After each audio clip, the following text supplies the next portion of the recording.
Today, I'll be answering 42 of your fantasy writing questions to celebrate this channel reaching over 100,000 subscribers. It's honestly amazing to know that so many of you share my passion for crafting great fantasy stories. I've been writing now for 12 years, and I've been making videos talking about the process of writing for the past 6. And for the last 14 months, I've been a full-time writer, a YouTuber, and a story coach. At this point, I've worked personally with about 90 writers in my different programs, and I absolutely love this life that I have. So thank you so much for helping me to live out my creative dreams. Let's get on to the first question. Penelope asks, what are some specific things you did to make your dialogue so realistic? Across the Broken Stars has some of the best dialogue I've ever read. What did you do to make people's spoken interactions so believable? So first of all, one of the quickest ways to improve your dialogue, if you are not doing this already, is to read it out loud. When you're writing, sometimes you can construct sentences that don't feel realistic to the way that someone actually speaks. And what's important to note here is that realistic dialogue is not necessarily what you're aiming for, because when people speak in real life, their sentences are full of ums and ahs and digressions and random tangents and segues, and really you want to cut that out. There's an Alfred Hitchcock quote that goes along the lines of, drama is life with all the boring bits removed, and dialogue, or good dialogue in a fantasy novel, is the same thing. It's something that has a semblance of being real, but it has all the boring things removed. So often that looks like pleasantries and greetings. When you meet someone, you might say, hi, how are you doing? Or, how's the weather today? All of that stuff, in most cases, cut it out, strip the fat, get us straight into the conflict or into the meat of the discussion. And then the next thing that really improves your dialogue is when you have a good understanding of your characters and where they're coming from, their backstories, their fears and insecurities. The better you understand your characters, the more effortless it becomes to then express their dialogue in a way that feels true to them and feels like it contains a unique voice. The test that I tell a lot of my students to do is actually to take some sections of dialogue from their story and strip away the dialogue tags, so strip away any identifying marks as to who is actually speaking, and then show it to different friends, different family, different people, and see if you can get them to then accurately describe what type of person is saying this line of dialogue. So, are they coming back and telling you, oh, this bit of dialogue that you're telling me here, it sounds like it's coming from someone who's a bit world weary, maybe, a bit later in their life, they feel a little bit cynical, or are they going to come back and tell you, hey, this dialogue feels like it's from some young, cocky, brash, young soldier or something like that. That's the kind of feedback that's going to let you know if your dialogue is working to effectively construct a distinctive voice for your characters. And that sense of voice is one of the most powerful signs of good dialogue. The next thing I would say is that dialogue, like with every aspect of writing, is about rewriting. Good writing is rewriting. And a lot of the dialogue that's in my stories that I'm really proud of is usually not the first attempt that I've taken to construct that dialogue. It usually comes from actually doing a designated editing pass later in my process where I will just go through and just focus specifically on the dialogue, trying to clean it up, trying to compress it. Compression is another big tip I would have here.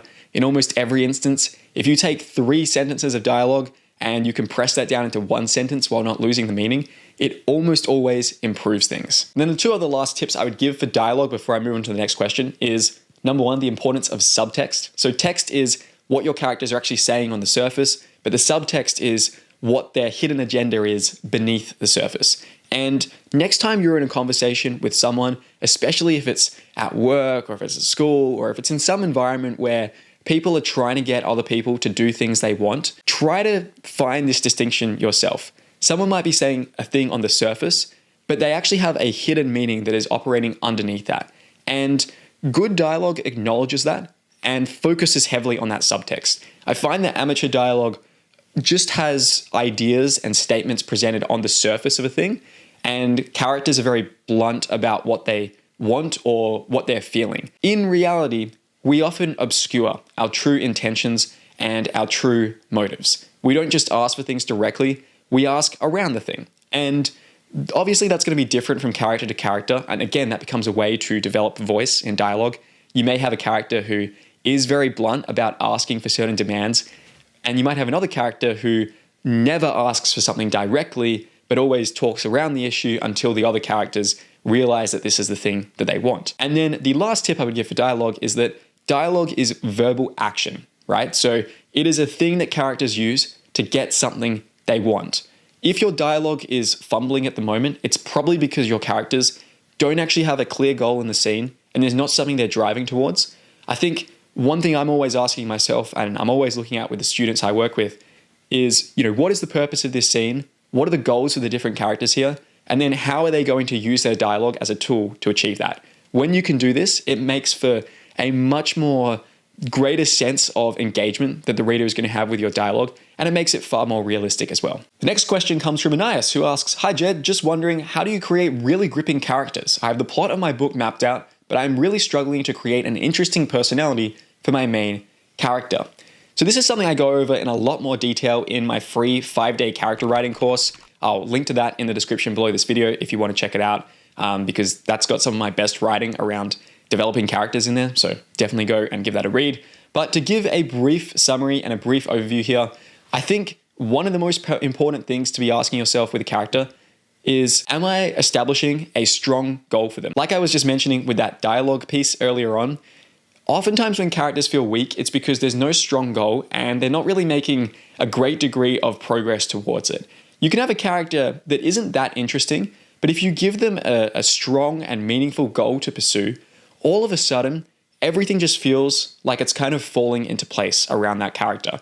And I have felt this many times in my writing, particularly with side characters. There may have been times where there's a side character who I don't really know what their function is in the story. I know they have to be here because for, some logic reason, they need to fulfill a certain role, but they don't feel like a real person.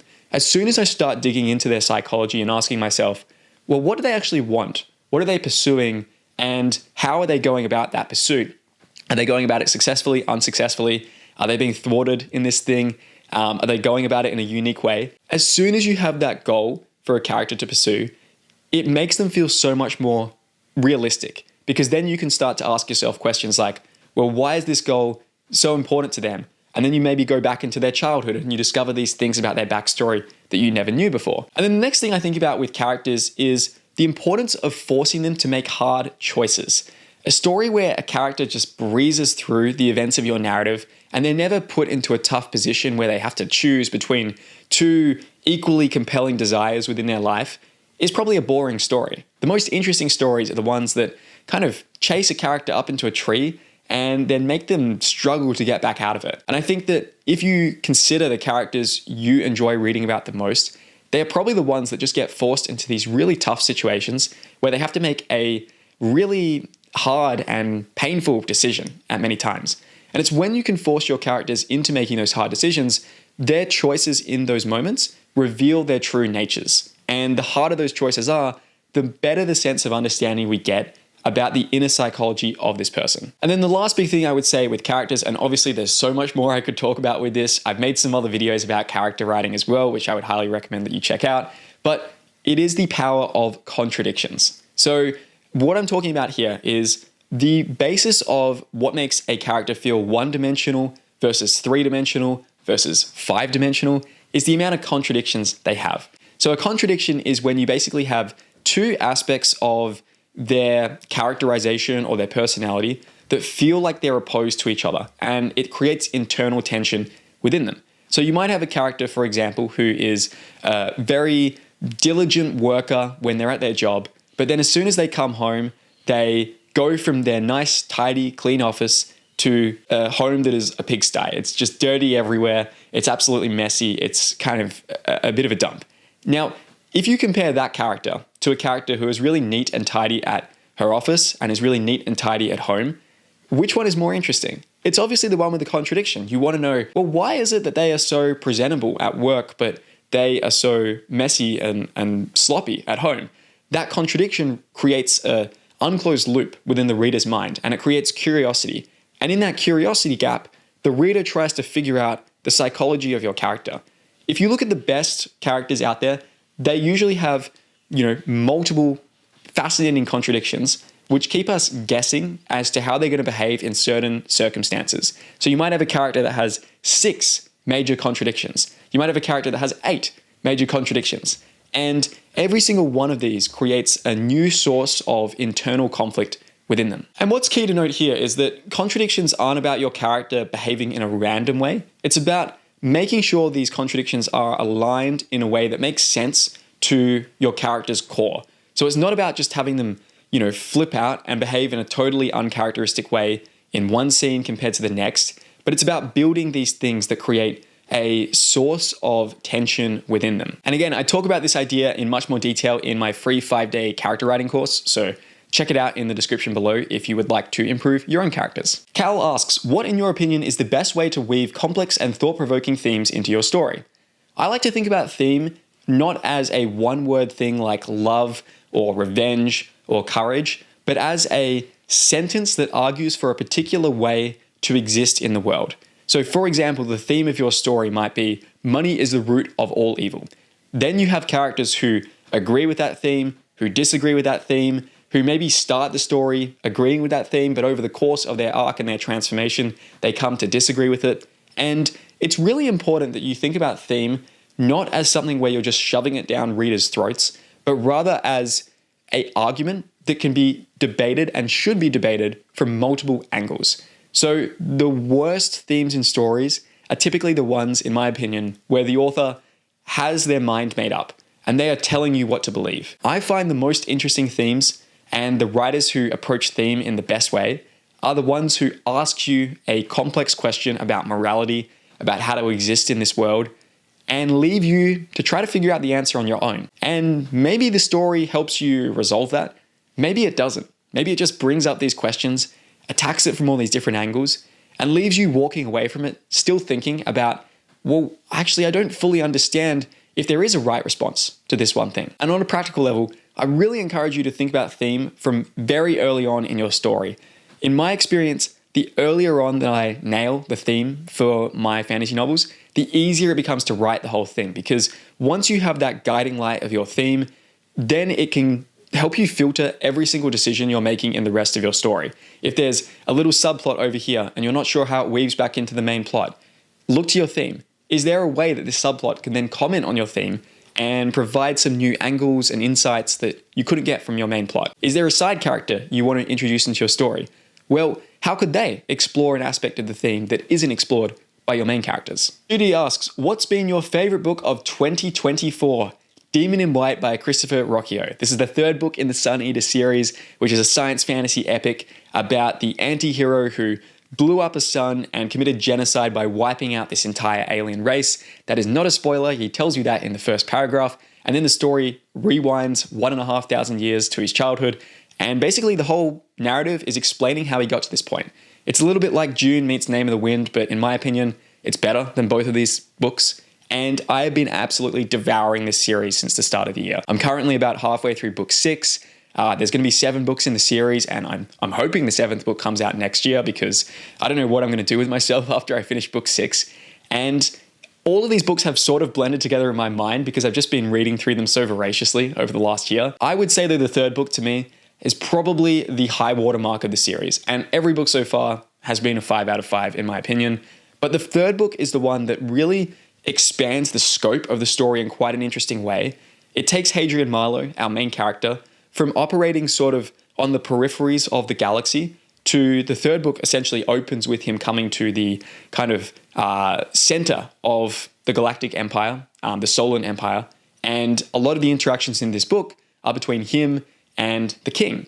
And considering where the story starts, like in book 1, Hadrian is pretty much a street urchin and he's a slave. He's having a fight in this sort of futuristic Colosseum. To take him from that moment of lowness to then kind of, fraternizing with the king and having to deal with the intrigues of the court and the politics. I just loved it so much. The world building in this book, as with all of the books in the Sun Eater series, were extraordinary. And yeah, if you haven't checked out the Sun Eater series, you absolutely should. It's got some of the best prose I've ever read, some of the most incredible world building I've ever read as well. And there is just such a great degree of originality to it. Like sometimes I have the fear that I'm going to one day stop enjoying reading. And I've heard all the authors talk about this as well. I remember Joe Abercrombie saying in a blog post how he doesn't really read much because it feels like work. And he feels like he's seen a lot of it done before. And I guess I have a bit of a fear of one day arriving at that point where I don't actually have a lot of joy in reading. Fortunately, I'm not there yet. And whenever I discover a series like this that is just doing so many new things that I've never seen before, that's utterly blowing my mind, it gives me a lot of hope about the future of stories I can experience out there. Michael Johnson asks, Kingdom of Dragons' best strength comes from the depth of the relationships. Each relationship down to the minor side characters feels authentic and genuine. The friendship between Zora and Rovan was one of the most emotionally raw aspects of the story. You did a fantastic job building their relationship over time.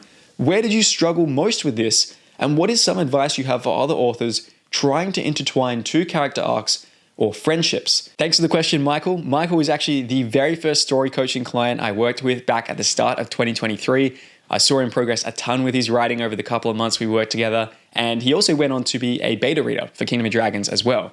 So in terms of Kingdom of Dragons, it is very much a story where I designed it from the start to be about these two point of view characters who have a reason to love each other and a reason to hate each other at the same time. To give a bit of context, Kingdom of Dragons is about a spy who steals a dragon egg and infiltrates the floating city of the Dragon Riders to destroy it from within. That character is Rovan.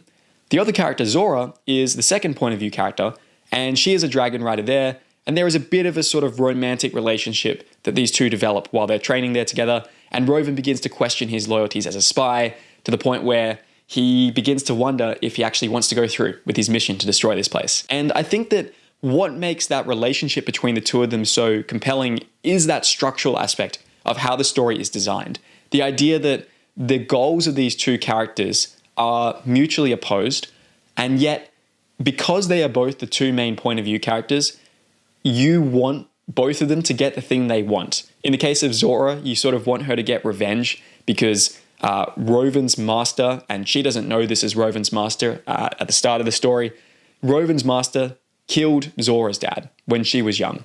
And of course, Rovan is coming in to try to destroy this Dragon Rider Academy because the dragons killed one of his best friends when he was younger. So I think that what makes that relationship really interesting is that you see the ways in which these two people are broken in such a fashion that you know that they're kind of really similar, and they actually have the potential for their broken pieces to make each other whole. Yet at the same time, there is this tremendous tension because there is a really big fundamental split between what they want. And I think that tension of developing character relationships where the character has a reason to hate this other person and they also have a reason to love this other person. And it creates this contradiction where these two impulses war within their minds. That is just their relationship in particular. Like, there is a lot more I could say about some of the other side characters there as well. But I would say in general that my advice when it comes to intertwining two character relationships like this is to really think about how you can use the structure of your story to amplify things. And in the case of Kingdom of Dragons, that structure is the fact that the chapters go back and forth between these two point of view characters, and that we establish early on that they both want something that the other person can't give them. So there is a lot of tension there, but yet they're at the same time, there is a tremendous capacity for them to relate to each other. And this is actually something that my editor told me when I was going through the process of revising the book with her. Shout out to Rebecca Hinton for doing the editing on this book, along with my 3 previous novels as well.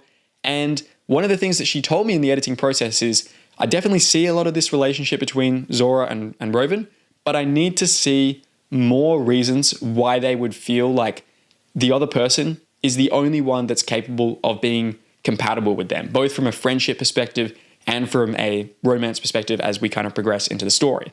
And so that's actually something I went back and worked in, trying to just give lots of little moments where the reader clearly understands that in this scene, the only person who understands what Zora is going through is Rovan. Or in this scene, the only person that understands what Rovan's going through is Zora. And in many cases, there is a strong element of sort of projection there where they don't really understand what the other person's going through, but they think they do, and the other person also thinks they do. So there is a sense of camaraderie there. And I think that's probably one of the biggest things. Like when you're trying to build compelling friendships in your fantasy novels or compelling romances as well, looking for that unique reason why this one person fits with this person over here. And obviously as the author, you can go back and you can adjust things to make that fitting feel more natural and better suited for these two characters. Madeline asks, what are ways to create an extremely original villain? I'd say the biggest one that comes to the top of my mind is just original motivations. We've seen so many villains that have the motivation for power or for money, or even, I guess, for revenge. In my experience, those motivations can be a perfectly adequate source of, propulsion for your villain. But if you are trying to write a villain that readers walk away from your fantasy story feeling like they've never seen something like this person before, I think that having original motivations is probably the biggest thing I would think about here. I think when you can take both a original motivation that we maybe haven't seen before and an original means for achieving that goal, that's when you kind of create this fusion of originality and uniqueness for your villain. A really good example of a villain that feels very original to me is Ozymandias from Watchmen. So the first reason why he feels kind of interesting is because he begins the story and you think he is a good guy. He's presented as the smartest man in the world, the first superhero to publicly reveal his identity. He runs this big corporation and he kind of helps out the main characters earlier on in the story. The twist, of course, is that he is a quote-unquote villain. And I would actually say that stop using the word villain to refer to your force of antagonism in your story, because villain just has a very, evil connotation. And I think antagonists are more interesting because an antagonist is simply someone who is opposing your main character.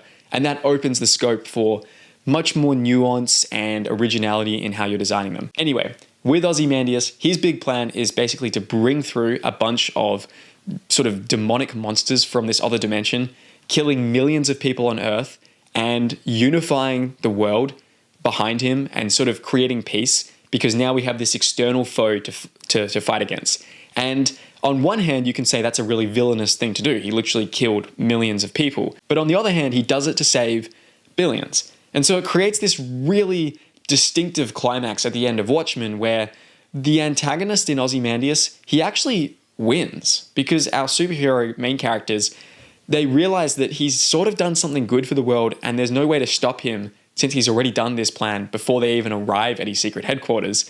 And so they decide to just keep it secret and to let him go. And it creates this really deep moral quandary at the end of the story. The other thing to consider when it comes to creating a really original antagonist is to actually show what they do outside of the story. One of the pieces of advice I talk about in my antagonist mistakes video, which you should definitely check out if you want to write better antagonists in your fantasy novel, is the idea that you want to create your protagonist, your main character, and your antagonist in unison. You want an antagonist that is uniquely gifted at challenging your main character's greatest weakness. However, sometimes that advice goes a little bit misconstrued and we don't actually see enough of the antagonist doing their own thing. Again, this isn't right for every story. Like, I don't really need to know what the Joker in Christopher Nolan's Batman movies is doing outside of terrorizing Batman and terrorizing the other gangsters, because he is just this sort of formless figure that is terrorizing and attacking Gotham. But in other stories, it can be a really good approach to actually show, like, what does an average day in a life look like for your antagonist outside of just being a dick to your main character. One of the best examples I can think about in recent memory is little Bill Daggett, the sheriff from Unforgiven, the 1992 Clint Eastwood anti-Western, which is one of the absolute best things I've seen all of this year. I know it's been a major inspiration for some of Joe Abercrombie's writings as well. I think he's mentioned that in past interviews, but definitely if you like Abercrombie's work and you like grimdark fantasy, check out Unforgiven. It is so insanely good. But the antagonist in this story is this sheriff, this sort of corrupt sheriff of this Western town. And a lot of the story just focuses on him building his own house. And he's a really crappy carpenter, but he's just happy to be out there, like hammering planks onto the ceiling and, taking people to show what he's done with his house and that sort of thing. And there's a great scene later on where he's in the house with this writer character and the ceiling is leaking. There's just water coming through everywhere. It's just a horribly done job.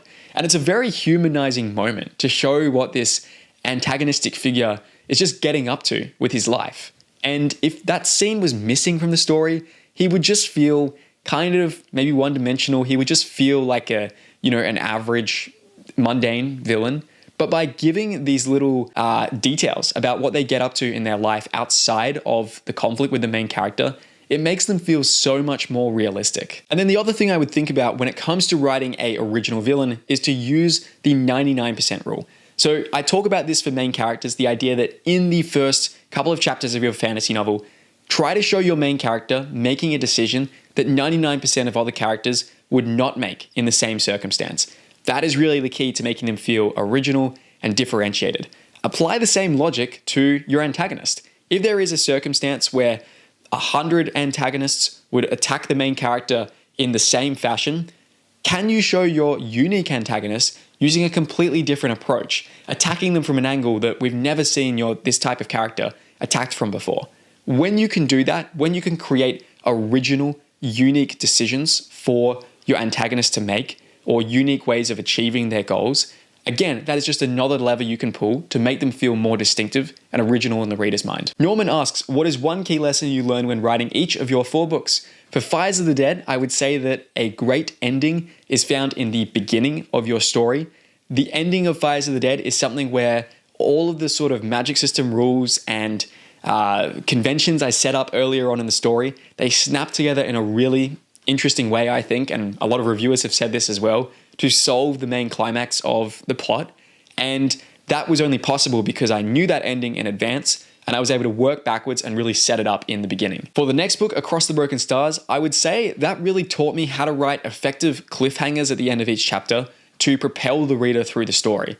I very intentionally set out in the first 5 chapters of Across the Broken Stars with the mindset of, I don't want readers to put the book down at the end of any of these chapters. And so I tried to conclude each of those initial chapters with a major question, a major cliffhanger, and I tried to vary it every single time so it didn't feel repetitive or stale, but rather it was just something that pulled the reader through the story, gave them no chance but to go through those initial chapters. And then hopefully that means that by the time the story does begin to slow down a little bit and shift gear to kick off with the main plot, by that stage, the reader has hopefully, become attached to these characters and invested in the journey they're going on. For the Thunder Heist, I would say the big lesson I learned from that story is to follow your fun.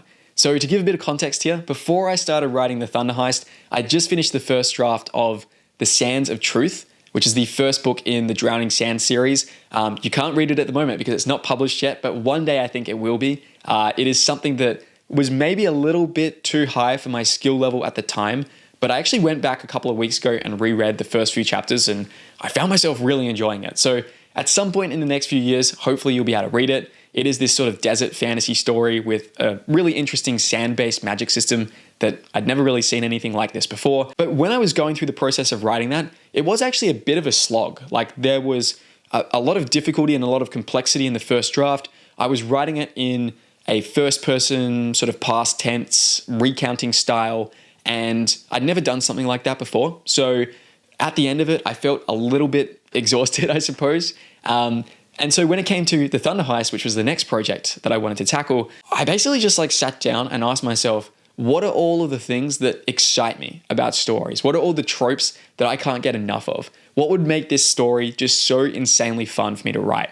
And I did a big brainstorm about all these things. I outlined the Thunder Heist, and then I went away and I finished the first draft of that in 46 or 47 days. It's only 60,000 words long, so it is a short book, but it was just an absolutely propulsive and riveting and such a fun experience to write because I was just cramming in everything that I loved at the time. Like the idea of setting your story in one location with really distinctive architecture. It's set in this floating city ship on a monster-infested sea.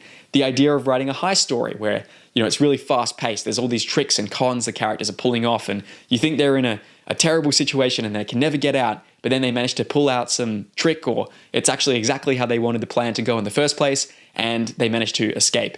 And there were just so many other elements like this that I infused the story with, and it just made something that was so insanely fun and quick to write. And this is why one of the biggest pieces of advice I have for you when you're writing your fantasy novel, particularly if this is maybe the first book you're writing, is try not to focus too much on what you think publishers want or what you think readers want, and just really focus on, what do I want? What are the things that would make me feel so insanely excited to write and read this story? And the more you can infuse those into your book, the easier the writing process will be. And then the biggest lesson I probably learned from Kingdom of Dragons is the importance of starting the story late. So initially in the first draft, I had a part 1 of about 6 or maybe 8 chapters, which followed my main characters of Rovan and Zora when they were younger, when they were 10 years old.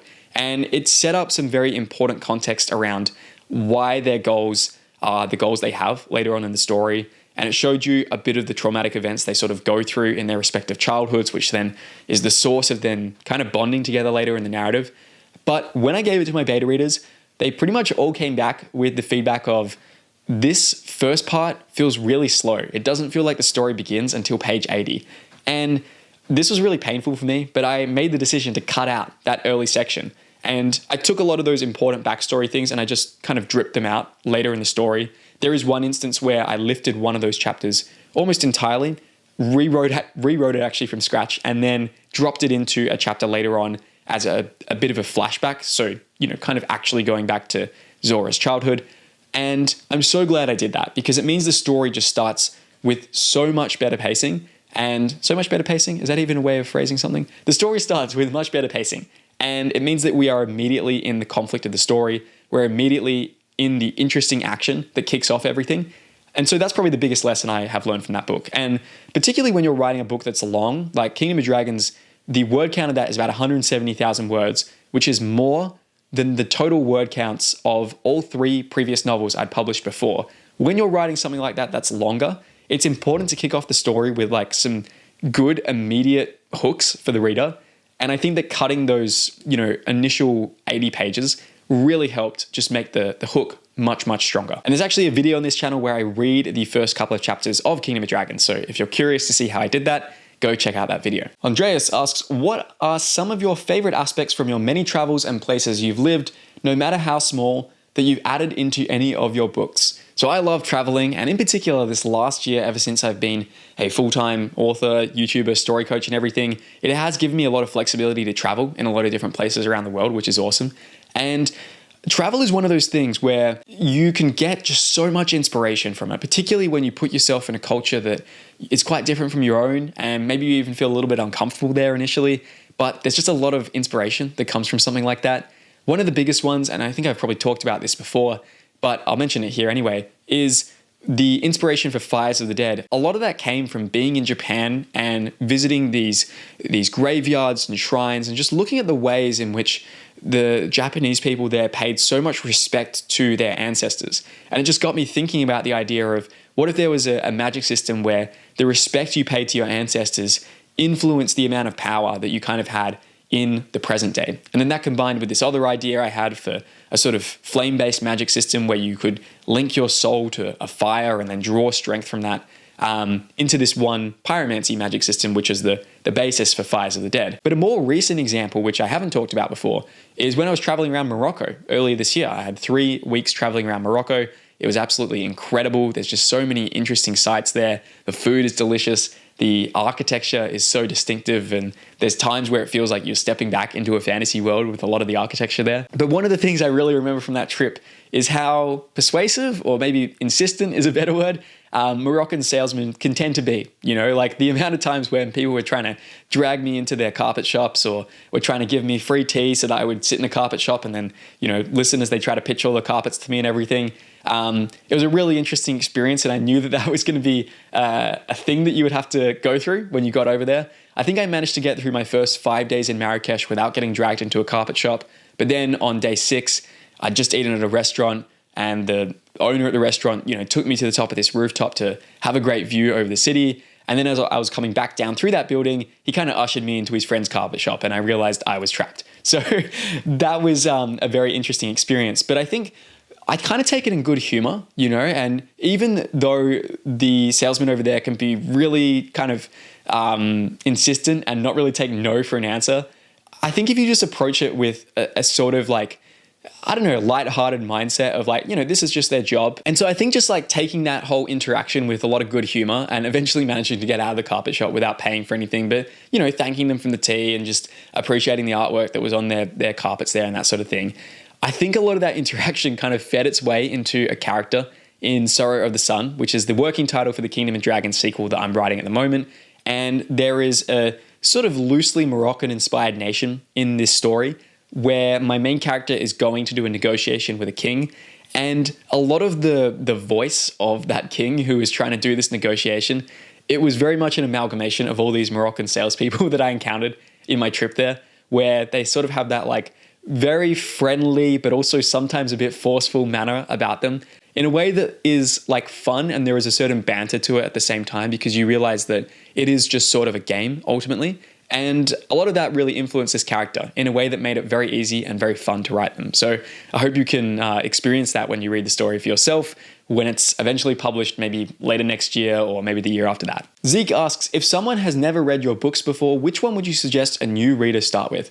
I would say Kingdom of Dragons is my best. It's the one that is the most recent out of my catalog, and I feel like it's the one where I've matured the most as a storyteller. I'm really proud of my earlier books I've written, but I genuinely do think I've gotten better with every single book.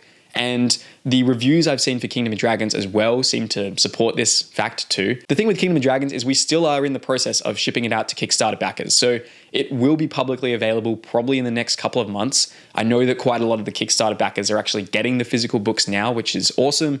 And they've had the ebooks for quite a while. So I would say if you enjoy like kind of epic fantasy stories and you enjoy stories with a bit of romance in them, you enjoy stories set in really interesting locations and with very fast-paced plots, even though it is a bit of a longer book, I would say Kingdom of Dragons is a good place to start. Having said that, it is a long book. It is 700 pages long, and I think it moves really fast. A lot of readers have told me that they actually go through it pretty quickly considering the length. But if you are just wanting a bit more of a quicker experience, I would probably recommend The Thunder Heist. It's a book you can get right now.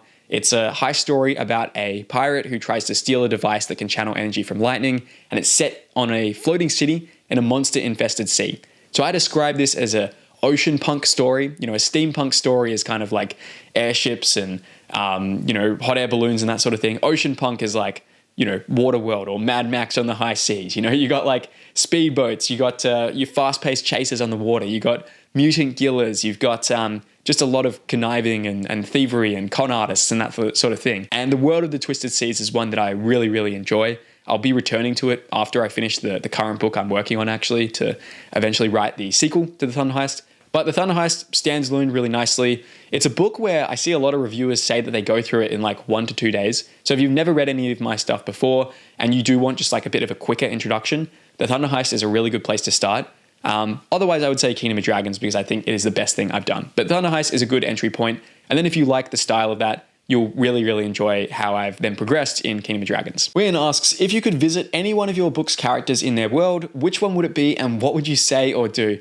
I love this question so much. Man, it's really hard to decide, but I think I would probably visit Ordlin in Kingdom of Dragons. So Ordlin is one of the dragon riders at Elysium, the floating city of the dragons. And he's a very nerdy guy. He knows a ton about the history of the world, the history of other nations, and he's always got a book in his hand. And I think I would just like go and hang out with him in the library of Elysium. It's this beautiful like space within this floating city, and you've got dragons all around you as well. And I would probably just like hang out with him and discuss like philosophy and the history of that world, and then maybe go for a ride on his dragon afterwards or something like that. I feel like a lot of my main characters, I don't know if I necessarily would want to like hang out with them because a lot of them have a ton of issues and a ton of messed up things that they're getting up to in their lives. Like if I think about Leon from Across the Broken Stars, he spends a lot of the story being quite grumpy, and I guess it would be nice for him to teach me how to fly like an angel in those stories. But I'd need to have wings for that. And then I think Kef from The Thunder Heist would be like a really good laugh, but I feel like she'd just rope me into being on some heist mission, and before I'd know it, I'd have to like be infiltrating a party, pretending to be this other guy to steal this device or something like that. So hanging out with Kef would probably give me the most interesting stories to tell, but I don't know if I would survive the experience. Whereas I think hanging out with Ordlin would just be like a really chill, kind of casual and just fun way to spend a couple of hours or a couple of days. Charles asks, I have so many ideas and am having difficulty deciding which book I should work on first. What factors do you consider in determining which writing project to take on next? So this is going to depend on what your goals are as a writer and where your skill level is currently. If you're starting out, I really suggest picking a book that has a relatively small scope. If this is the first book you're writing on and you're intending for this to be like 10 point of view characters and to be part of a 10-book epic series, that's maybe a very high degree of difficulty to execute. If, on the other hand, you have an idea where it's one point of view character, it's a standalone book, and you know that you can probably get the story across in like 80,000 words, 70,000 words, that's probably going to be a better place to start.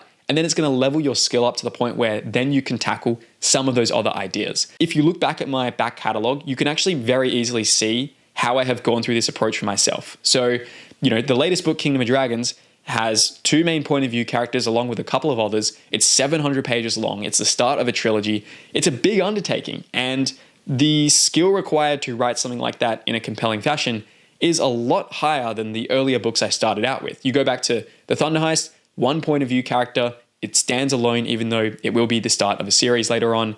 And there is a very just clear path of action. It's a high story. There's a structure I understand and recognize. It's relatively easy to construct a story like that. There's still challenges, of course, and it doesn't take away from the story still being, hopefully great, but it's a bit easier to approach something like that. And I think the reason why I actually chose Fires of the Dead, which you can see behind me somewhere, I think just over here, the reason why that was the first book I published is because it was intentionally quite small in scope. It's a 20,000 word long novella. It was something that I wrote, edited, and published over the course of 5 or 6 months. And I learned so much from that process. I learned so much about the publishing process, and I'm glad that I did it with a relatively smaller stakes experiment, rather than waiting until I had a 10-book magnum opus and then trying to launch it at that stage. So I would say, for you right now, if you have all these different ideas and you're not sure which one to tackle, first of all, select the one that feels the easiest. Get that done first so that you can develop the skill to come back and tackle the harder projects later on. And then the second thing I would say is that you do want to be picking, particularly if this is your first book, the idea that is the most exciting to you. I think the main job of writing your first book is really to fall in love with the process of writing, is to develop the identity of being a writer. The goal of the first book is not to have written a book or to become an author or to become published. The goal is to become the type of person who produces great novels. And if you can pick an idea that is going to be really fun to write and a relatively easy scale and scope to write, it's going to make that task so much easier. And then once you've fallen in love with the process of writing, then you can begin to think a little bit more about, okay, do I actually want to write to market, or do I actually want to write something that I know is going to be easier to publish or is going to be easier to get some readership while still retaining that joy and that love of the process? Beth Lindelbauer asks, in your books you have used physical objects as mementos for your main characters. Leon from Across the Broken Stars has a carved pendant and a game board from his dead partner, and Roven has his friend Stone Eagle in Kingdom of Dragons. What makes physical objects so effective at providing backstory and emotional depth in writing? Thanks for the question, Beth. Beth was actually a student in cohort 2 of my fantasy outlining bootcamp. Link is below this video if you are interested in learning more about how that program works. But I think when it comes to using physical objects, they just provide a really good emotional shorthand. I think if you think about the ways in which you receive emotion or you experience emotion in your life, it's very easy to have a loved one who maybe passed away, say a couple of years ago, and you kind of go through your life, maybe not thinking about them that much, but then you see some object they gave you and it kind of brings back all of those memories and all of your experiences that you had with this person. And in a story, I think there is such a symbolic power to having these items, these physical manifestations that reflect a relationship between 2 core characters. And so it is a technique that I do use quite a bit in my story. Sometimes I do over-rely on it, and I do try to make sure that I change it up in interesting ways between book to book. Yeah, I think that's what it comes down to, is it's just a really good way of creating emotional shorthand to allow the reader to kind of understand how a character is feeling in that circumstance. It's also the kind of thing that becomes more powerful the more times it's used. So the first time you introduce the idea of the pendant that belonged to, this character's dead lover in the past or whatever, it kind of just introduces that idea. But then the more that you refer to it later on in the story, as long as you don't do it in a repetitive way, it has the potential to keep compounding that emotion. And then you can bring it back at really pivotal points later in your story when you really just need that extra emotional impact to make readers feel a certain way. Mark says, I really enjoyed your interactive novel, Siege of Trebelin. Are you planning to write any more interactive fiction games? Thanks, Mark. So for those of you who don't know, Siege of Trebelin is an interactive fantasy novel where you are the ruler of this magical medieval city that is under siege, and your job is basically to defend it against the invading army. It was so much fun to write. I had this story published by Choice of Games in 2022. So it's, like over 2 and a bit years old now, which is crazy to think about. I think last time I checked, there's been about 16,000 people who've played through it, which is incredible. And it was a really fun experience to write this thing. And it's been really fun to watch different people go through it as well, because the interactive nature of it means that by the time you've gone through the end of your story, I can then come in and look at someone else's game, and it will very clearly tell me what major decisions they made along the pathway.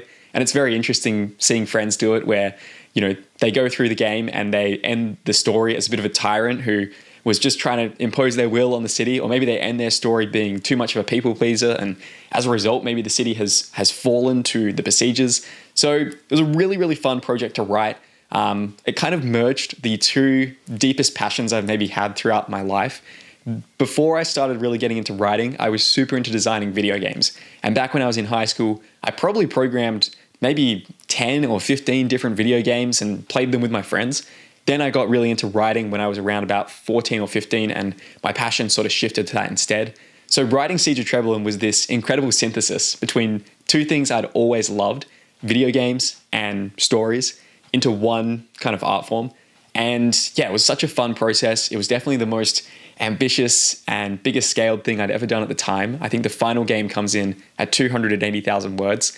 So there was a ton of writing there. I did all the coding myself. I did have a wonderful editor, Abby from Choice of Games, who really helped me a lot in terms of refining the story. And the team over there was fantastic as well for just giving me guidance and giving me tons of feedback. We also had I think like a dozen or 24 beta readers go through the story as well. So I'm incredibly grateful for all of their work in providing feedback and for helping shape the final direction of the story. In terms of, will I do another interactive fiction game in the future? I really hope so. I think that for the next couple of years, I do see myself very focused on finishing the trilogy that began with Kingdom of Dragons, this book over here. I'm halfway through the sequel to this right now. I'm about 93,000, 94,000 words into the sequel for that book. So I do think that over the next couple of years, it's probably going to be finishing Sorrow of the Sun, which is the working title to the Kingdom of Dragons sequel. Then to give myself a bit of a break from that series, I'll probably go and finish off the first draft of Hunt the Fallen Sky, which is the working title to the sequel to The Thunder Heist up here. I've already got 20,000, 23,000 words down for that draft.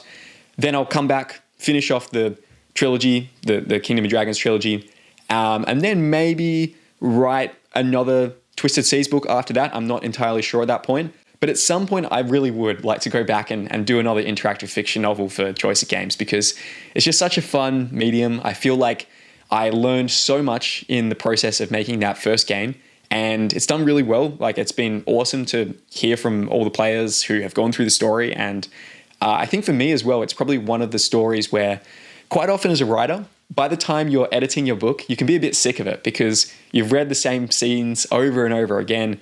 But with Siege of Treblinka, because it was an interactive fiction novel, and every single time I play through it or read back through it, it would be in a different order. So it didn't even feel like I was the one who'd written it. It felt like someone else had written it.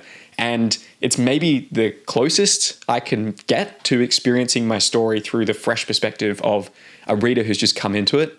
And for me, that was such a joy. That was such a gift. So I definitely do think I would like to write another interactive fiction novel at some point in the future. I have some ideas floating around, but nothing concrete at the moment. Certainly nothing that I would spoil at this stage. I will say, though, that I think I can do a much better job this time. I'm really proud of how Siege of Treblinka went. I think it's rated like 4.8 out of 5 stars on the Choice of Games app, and it has over 2,000 reviews or something like that. But I think I can do an even better job now that I understand that medium, and it is just a very fun medium to write in. So yeah, who knows? Maybe there'll come a point after I finish one of my upcoming projects where I decide, let's shift focus and, spend a couple of months on this thing. I will say it was definitely a long and involved process. It probably took about a year and a half from getting the green light approval from Choice of Games through to the story being finished. And again, it's 280,000 words. What do you expect? But I would be aware of that going into it, and hopefully I'd be able to do it much faster this time. Elliot Mickelson asks, how do you condense a fantasy novel that's too long? So This is a really tricky thing that a lot of fantasy writers face. A little while ago, I made a video about how to extend a fantasy novel that's too long, but a lot of you pointed out in the comments, quite rightly, that you struggle more with compressing a fantasy novel that is too big. A lot of this, again, comes back down to outlining. This is why I'm such a big proponent of outlining, because it does allow you to get a sense of the scope and the scale of your story before you begin. Oftentimes, I find that when people have a massive book, it's usually because they didn't have much of a plan, and so they just started writing and it kept expanding and sprawling and spreading out. But that's actually totally fine. Like, it's okay to have a 1,000-page long first draft if you then, are coming into it and trying to compress it down to something that is a bit more manageable. So I would be saying, first of all, get a really clear sense of what the core of your story is about. And this is a process I've actually gone through with quite a few of my clients. I remember in particular going through and editing my client Peter Christensen's book, who runs the YouTube channel Arcane Crime. If you haven't checked out his channel, it's really great. You should definitely go and have a look, because he has all these cool world building guides about his sort of magical alternate reality New York and America that he has created for that story. And as he kind of told me after we went through the editing process, he had a really good 70,000 word novel that was disguised within a 90,000 word novel. So that's a small scale example of where this compression exercise comes into things. And maybe I do need to make a full video going into this topic. But first of all, it comes down to understand what is the core of your story. Write out a 1-sentence premise to really identify what is the heart of this narrative. And then try to analyze all the different plot threads in your story. Ask yourself, which one is the most important to this central premise? What are the other subplots that are also interesting here? And then are there some subplots that can potentially be cut out? I also look to your characters as well. Oftentimes when stories are very sprawling and long, you will have characters that could actually be compressed. And many times if you take 2 or 3 characters and you compress them into just one character, and you have that one character serve the multiple roles or the multiple functions that those other characters created, it just allows you to, again, be more focused and to be much tighter. So yeah, those are probably the first 2 things that come to mind when it comes to compression. I will say this has not really been too much of a struggle for me as a writer. I think when I was starting out as a writer, I was definitely much more of an underwriter. My stories were coming in a little bit small and I actually had to beef them up a bit. Nowadays, I would say I am struggling a lot more with going over and trying to trim things back. Kingdom of Dragons, for example, was 170,000 words. And I ended up in the first draft cutting out the first 80 pages or something like that. The last thing I'd be thinking about as well when it comes to compressing your novel is to really just do a reverse outline of all the scenes that are in your book. And the idea behind a reverse outline is that I'm assuming you've got a first draft done here. You basically go through every scene and just write out a few bullet points about what is happening in every scene. And then once you've got that down on the page, hopefully it's going to allow you to see where there are scenes that are not moving the story forward. If your story is feeling really padded out and really long here, and I know in your response earlier, I think you mentioned that your book was 1,800 pages long or something that was really big, it may be the case that there are a lot of scenes or even entire sequences of 5 or 10 chapters in a row where the story is just sort of spinning its wheels, characters aren't really making forward progress, or the reader isn't really learning anything new about your characters. And that's really where the reverse outline is so beneficial, because when you've got that down in front of you, it's much easier to see, okay, is this chapter actually moving things forward? Has something changed in a meaningful way by the end of this chapter? If the answer is no, then that could be a good candidate to cut out or to condense. Nathan asks, where do you think your work has room for improvement? How do you plan on improving your work and becoming an even stronger writer in the future? Man, so many areas. I feel like this is the pitfall of running a writing advice channel, is sometimes people can assume that you've got it all figured out. And really this channel from day one has been about me sharing what I've learned. And sometimes my perspective on the craft of writing changes over time. And I try to reflect that in these videos as much as possible. But I would say in terms of my own writing, I think I was actually asked this question back when I did the 5,000 subscribers Q&A. And the answer I gave back then was characters. I felt like I needed to improve my understanding of character a little bit more.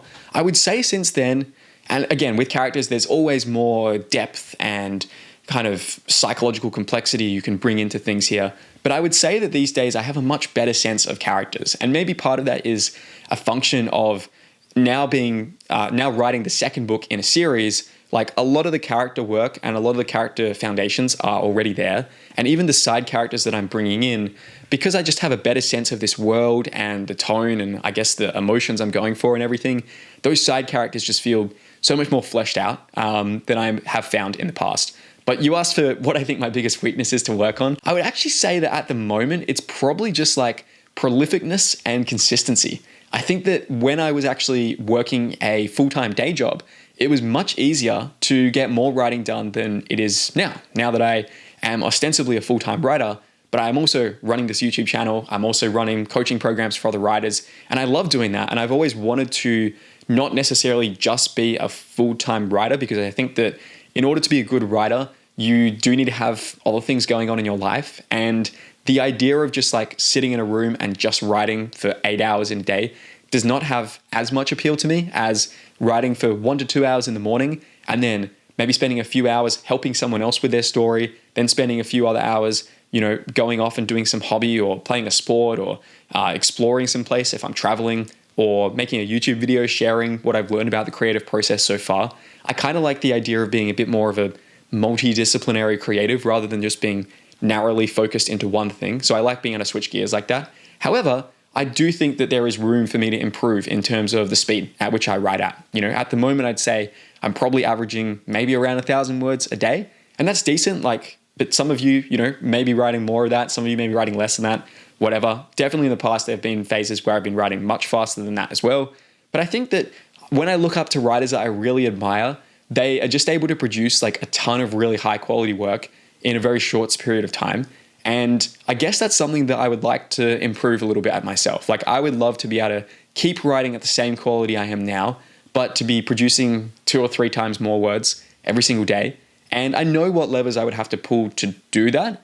But I think part of it is also I am content with the current speed that I'm writing at just because of these other things that I have going on. But that is probably one area where it's like, yeah, it would be awesome if instead of taking however long it takes to write, a book the size of Kingdom and Dragons, if I could write something like that in the span of 3 or 4 months for the first draft, then I feel like I would maybe just be improving faster as a writer. And then from a more technical side of things, I would say that character descriptions are probably something that I really need to work at and I need to labor at a lot. And there are some writers that just seem very talented with that. But again, like, talent is often just hard work in disguise. And I think I do write good descriptions in my final drafts. It's just not something that I tend to do very naturally in the first drafts. So that is something I would like to get a little bit better at, is my character descriptions.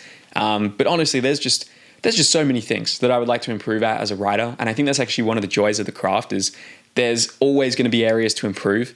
And there's just so much room for progress. And that's exciting, because I think if I'd figured it all out, it would be a little bit boring. It wouldn't be as interesting anymore. I think every day when I turn up to write, I do try to focus on different elements, and that's what keeps it fun. Adrian asks, out of your 4 books, which one was the most interesting to write and why? Okay, so we've got Fires of the Dead, Across the Broken Stars, The Thunder Heist, and Kingdom of Dragons. Man, this is such a hard question. I really like this one. They're all interesting for different reasons. Like, Across the Broken Stars is maybe the story that I felt the most emotional connection to, because it's the first, proper novel that was working for me. I started writing it at a very interesting time in my life when I was on exchange, living over in London and studying architecture at Kingston University there. And that story was just with me for a long time. I think that with your earlier books, because they have been percolating in your subconscious for a longer period of time, they often feel like they maybe mean a lot to you, as opposed to when you're working on, I guess the current book is maybe book number 7 or book number 8 or something, if you include the unpublished ones as well. It just has less time to gestate and to be, percolating and developing in the back of your subconscious. But in terms of which book has been the most interesting for me to write, maybe I would pick The Thunder Heist, because that was a book where I'd just come off the back of writing a project that was, I think, really good, like when I look back on it now, but it drained me a little bit. And with The Thunder Heist, I just focused on like jamming every single trope and every single interesting thing into it I could. It's probably the story where you get my love for architecture pronounced the most strongly. And yeah, it just felt very fun and very easy to write. And I think it also led to the creation of this really fun world in the Twisted Seas, which is this sort of ocean punk setting where people are living on this on this sea that is infested with monsters, but it's not as infested as the land around them. And so people have just evolved to kind of live on the water all the time. But yeah, it's so hard to say like which one was the most interesting to me. I would say probably the Thunder Heist if I really, really had to pick, but they're all interesting for different reasons. And I think that's one of the big things that you have to learn as you get deeper into your author career and as you work on books, 5, 6, 7, 8, or whatever number I'm up to now. Like, you need to find new reasons to make it interesting. And I try to set new challenges for myself every time. Like, Kingdom of Dragons, again, is a good example of this, where it's the first time I really wrote a story that was with this kind of structure, with 2 dual point of view characters. I'd done something similar for Masks of Steel before, which is currently unpublished. And a lot of that I kind of cannibalized to put into this book. But Kingdom of Dragons was just like a new challenge, right? Of doing 2 point of view characters, equally important. And the idea there is that when you're in one point of view character's perspective, you really want them to win, but the other person can't get the thing. And then you flip it over and you want them to win, but the other person can't get this thing instead. And so there's just like tremendous tension between the both of them. But yeah, all the books are interesting for different reasons, and that's part of your job as a writer, to try to keep it interesting for yourself. Sultan asks, how do I grab readers' attention even if my story starts off kind of slow or ordinary? So first of all, I made an entire course on this called First Chapter Mastery. I'll link to it in the description down below.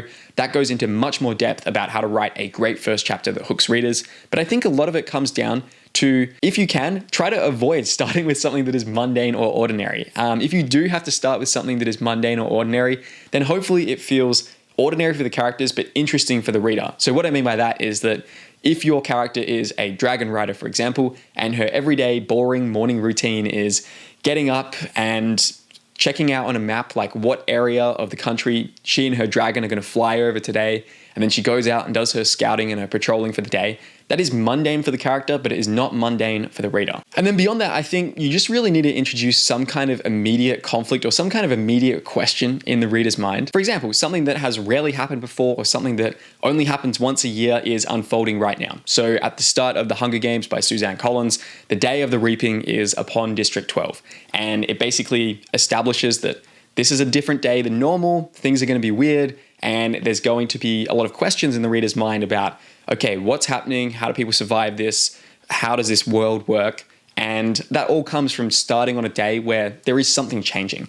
I think that's really what it comes down to, is try to start on the day when everything changes. And if you find that your opening doesn't do that right now, and the day when everything changes is actually in chapter 5, then you need to really be looking critically at this, because if there is no meaningful change in that first chapter, then you might not have a strong enough hook to actually get the reader's attention and to make them feel invested in your story. And it doesn't mean that you need to introduce the main conflict of the story right away. Harry Potter is a good example. Harry doesn't actually get into Hogwarts until about 25% of the way through the first novel, but that first 25% has plenty of interesting conflict and suspense, because it's about Harry getting these letters from a mysterious source and his uncle trying to stop him from getting the letters. And there's a couple of chapters of Harry trying to get to those letters to uncover what the message is. And that kind of propels you through the early section of the story, even though it doesn't really have much to do with what comes later on. WG asks, what is the best software for writing stories and the best software for editing, grammar checking stories that you've used as a writer? These days, I just use Microsoft Word to write my first drafts. I am a big fan of writing on this isn't software technically, but of writing on my FreeWrite Traveler, which is this distraction-free little writing laptop here with an e-ink screen and then a lovely mechanical key, or not really a mechanical, a lovely keyboard over here. It's not full mechanical, but it's pretty close.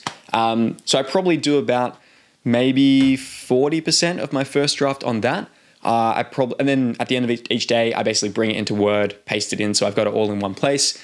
I probably do another 20% of my first drafting on Microsoft Word directly on my laptop. I've got a MacBook Pro over here, which is really nice. And then the remaining, 40% or so of my writing these days, I'm actually using dictation quite a bit. And I basically record just audio on my iPhone as I'm walking around usually. Then I get it transcribed. And I've created like this custom AI bot that basically cleans up my transcription. It doesn't write anything for me, but I've given it all my character names so that it can recognize that when the transcription has incorrectly inputted someone's name, it's able to then know that, okay, this actually means this character instead. Or when for example, Rovan is talking with his dragon. That should be done in italics because that is a mental conversation between them. I'm actually thinking about maybe making a full video on my dictation process later on because I've honestly found it to be a game changer for my writing. So if that would be something that's interesting to you, let me know. In terms of editing software, I'm a big fan of Pro Writing Aid. I've been using it since 2017. I bought the lifetime version of this software a little while ago. I've got a 10% discount link that you can use. Again, I'll put that in the description down below this video if you are interested in checking that out. And they have a free trial as well. Pro Writing Aid basically gives you all these different checks that you can do on your writing. So you can look and do a sensory check, which will tell you how much site-based descriptions or how many site-based descriptions you're using compared to smell-based descriptions or touch-based descriptions. It's going to let you look at if your sentences are passive or active. It's going to let you look at if you are writing sentences with a lot of glue words, which slow down the flow of things and create more fluff for the reader to get through. So there's all these different editing checks in there that are really, really useful.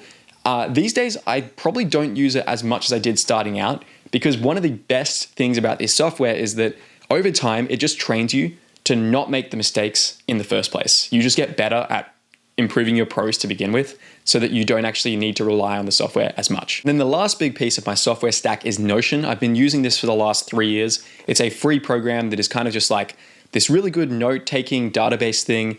And I basically use it to kind of outline my stories and to keep track of all my key world-building details and everything. I'm probably referring to my Notion Story Bible every single day when I'm writing because if I need to refer to a location in my world or there's a detail about the religion in my world or a character's name, I know that it's just contained in Notion. That is, again, something I'm thinking about making a full video, just giving you a tour of how that Notion thing works in the future. So do comment below if you would like me to make that. Jonathan Hoff asks, Kef Cutmark and the Twisted Seas world are so interesting.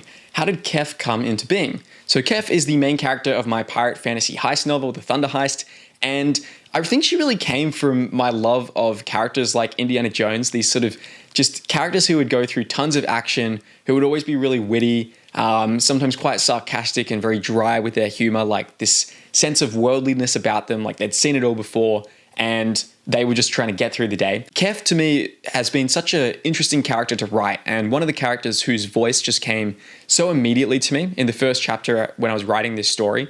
I think she just comes from this place of like someone who has this bravado or this confidence about her, has a lot of charisma, is maybe one of the most charismatic characters that I've actually written. But underneath that, there is this sort of deep wound, and I won't get into the full details of it because it does spoil a little bit of the Thunder Heist. But one of the things that I do enjoy seeing reviewers talk about with this book is that initially when you see Kef just blustering about and being very witty and sarcastic and quite cutting with her wit, you kind of get a certain picture of who she is. But as the story progresses, you see more of the flaws and more of the hidden demons that are lurking underneath the surface. And I guess it just came from the place of asking myself, like, I really would love to write a character who is a little bit like Indiana Jones in the sense that they get into all these adventures and they get into all these scrapes. But I wanted to add a little bit more of a sense of kind of depth or woundedness underneath it. And there's certainly a lot of inner struggles and inner demons that Kef has gone through in her life that are not fully unpacked in the first book, but I do want them to be explored a little bit more over the course of the Twisted Seas series when I eventually get around to writing more books in that world. Pagavi asks, how do you go about writing things which you don't have an idea of? I live in India, but my story is primarily set in LA, which is a bit difficult for me to write about casual scenes or watching the billboards or the names of shops or streets. Well, I mean, this is the thing about writing fantasy. Like, I have not visited Elysium, the floating city of the Dragon Riders and Kingdom of Dragons. I haven't been to the Twisted Seas where people are living on these city ships that float on a monster-infested sea. But you have to imagine these things. So I think a lot of it comes down to, in your case, if you're writing about like a place in the real world, Google Street View exists. You can literally just plop yourself on a random street in LA and you can actually look at some of the things that are around there, which is amazing. YouTube is also a cool resource for this as well. There's so many videos of people traveling to different places that you can use as inspiration. And oftentimes, you know, you might watch a 10-minute video and you get like 50 different ideas or these little nuggets that then work their way into your story later on. So for me, that's probably one of the things that I would do if I'm writing about real world locations. I also do really love just like researching into past cultures. In the book I'm writing at the moment, there is a country that is loosely inspired by 17th century Burma. My grandpa was from Burma ages ago. He basically fled during the war.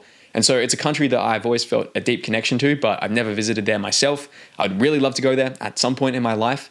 But in this case, I just read there's one book in particular called Golden Earth, which is basically this guy traveling around Burma in the 1950s.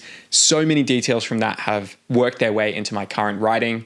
I've done a bunch of research online as well. All this information is out there. It really just comes down to Googling. Armin asks, how did you feel writing your first novel? So I started writing my first novel, The Aeon Academy, when I was 14 from memory, and it was just the most incredible feeling. The story is basically about this school for superheroes that a young boy goes to, and I was at school in the time, so there was just this really fun kind of life bleeding into art and art bleeding into life of Wayne Holton, the main character of this book, going to this superhero school, the Aeon Academy, while I was also going to school. And, I'd be going about my days at school and just be thinking about imagine if for this next class, instead of going and playing sport out on the oval, which is fun by itself, imagine if we were going out to practice using our superpowers. And there was just such a really heady, exciting feeling of wow, I've loved reading stories all of my life, and now I'm actually getting a chance to create my own story. And all the times where I've wanted a character to try this thing, or I've wanted to see this scene, or I've wanted to see this type of interaction between these type of characters, or I've wanted to see these type of superpowers, I could just create it. I could just write it. And I think it was just such an intoxicating feeling of creative freedom. And yeah, it was just incredible. You can probably see how much I'm smiling as I kind of say this now. And I think that feeling of just creative joy is so important to appreciate when you're going through your first book, because I kind of think about writing as this 3-phased journey. The first phase is just getting started, going from a place of dreaming about writing a book to eventually getting that book started and beginning that process. The second phase is getting good. So actually learning how to structure a scene, actually learning how to develop a character, or how to construct your dialogue in a way that feels realistic and entertaining. And then the third phase is keeping the enjoyment. So each of these different phases has an advantage it's going to give you and a disadvantage it's going to give you. When you're in that first phase of getting started, the advantage is that you naturally have really high levels of enthusiasm because you're writing your first thing. You think, within 6 months, it's going to be published. I'll have sold millions of copies. I'm going to have movies out about this and everything. I remember vividly thinking in school, this book will be published by the time I graduate, and it'll be in the library and it'll be incredible. I'll be so famous amongst the school here or whatever. And that didn't transpire as it turned out. But then you go into other phases of the process, and when you're working on your third book or your fourth book, you just simply don't have that same novelty and that same excitement of writing the first thing. And so you actually have to work a little bit more consciously on keeping the joy in the process.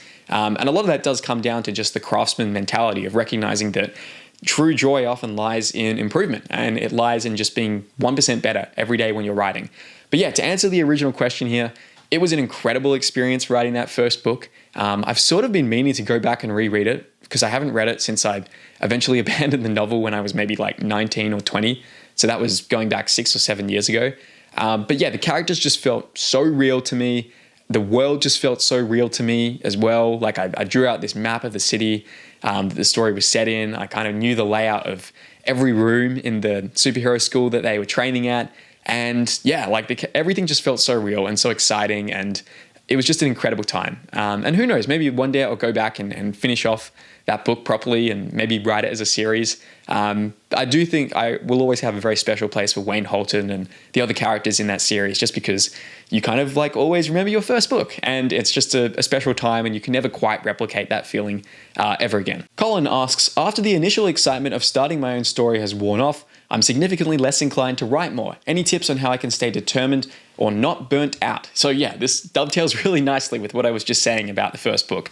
When you start as a writer, there's a lot of joy, there's a lot of novelty and excitement and newness, and that can propel you quite nicely. But as soon as you get a bit deeper into the process, you are going to hit the dip. And the dip is a concept that Seth Godin talks about really brilliantly in his book of the same name. And it basically refers to the realization that eagerness from the beginning is now wearing off, and there's all this work ahead of you, and you sort of feel like you're in a bit of a chasm down here. And when you're in the dip, you only have 2 choices. The first choice is that you exit out of the dip and you go back to the start of something else. You go back to starting a different project. The second choice is that you decide to persevere and you decide to push through the dip hoping that eventually you will climb back up out the other side. And with pretty much every book I have written, maybe not every single book, but with a lot of the books I've written, there's always a time in the middle where it feels like you have no motivation or enthusiasm for this thing. You have left behind the excitement at the beginning. The climax is still many, many days, many, many weeks and months ahead of you. And you're really struggling in that moment. And this has happened to me like many, many times. And I can guarantee you that just about every author goes through this exact same experience as well, questioning whether they should continue with the story. I would say that in 99% of cases, particularly if this is the very first book you've written, you should continue with it, because even if you finish and it feels crappy at the end, the lessons you will learn from just having pushed yourself all the way through that process are so valuable. And it means that when you come to write your second book, your third book, your fourth book, whatever it is, you're going to be that much better off as a writer.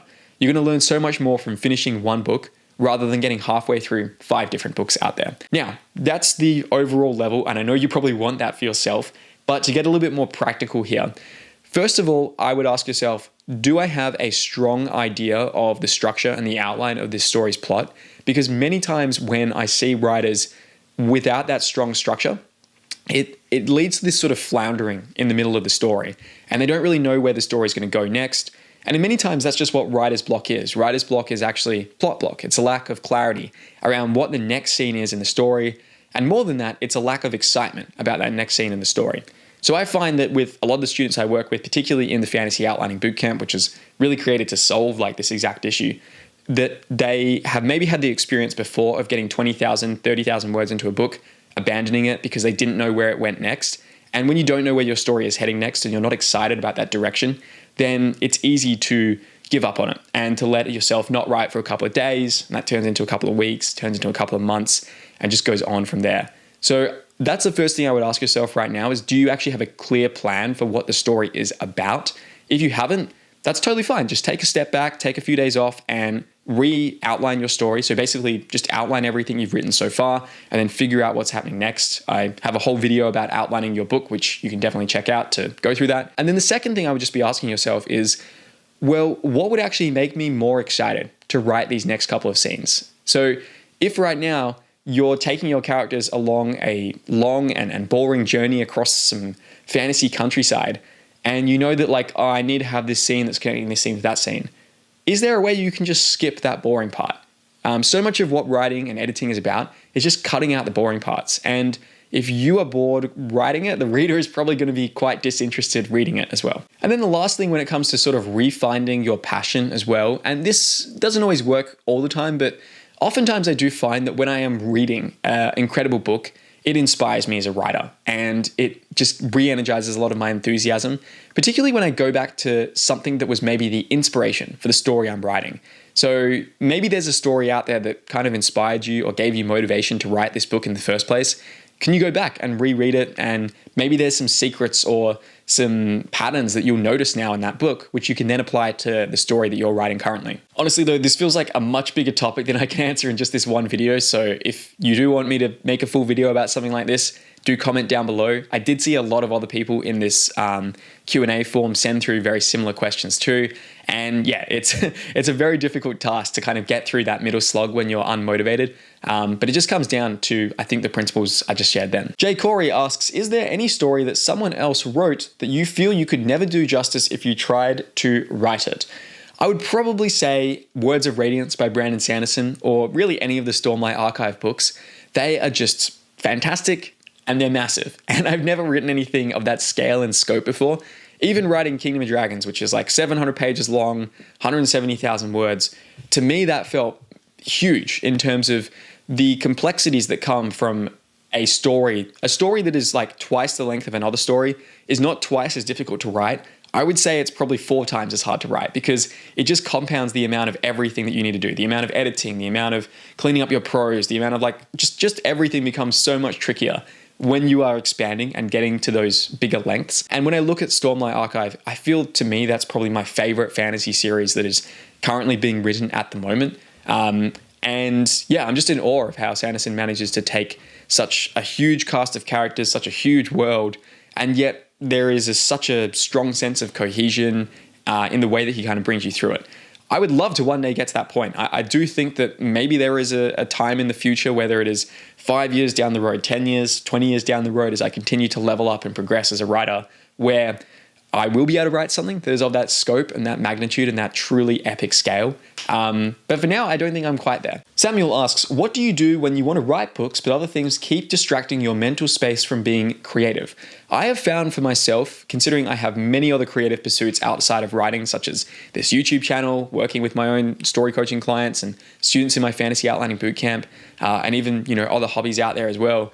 I have found for myself that it works best when writing is just done first. And when it's the first thing I do before checking emails, before looking at YouTube stuff, before doing anything else like that, writing comes first. The days when I don't do that are the days when it's the most difficult to then do writing, because I feel like there is almost a certain tank of energy, a creative energy that you have, and it's easy for other things to deplete it. So for me, it's just about trying to set that guideline of saying writing is the first thing that you should do every day. But also there are times in your life where there are genuine blockers that you shouldn't ignore, that are important to get right before you can actually do your writing. So if you're in a situation where your day job is something where you're having to work there 16 hours a day and you're working there 6 days a week, it's going to be hard to find time to write outside of that.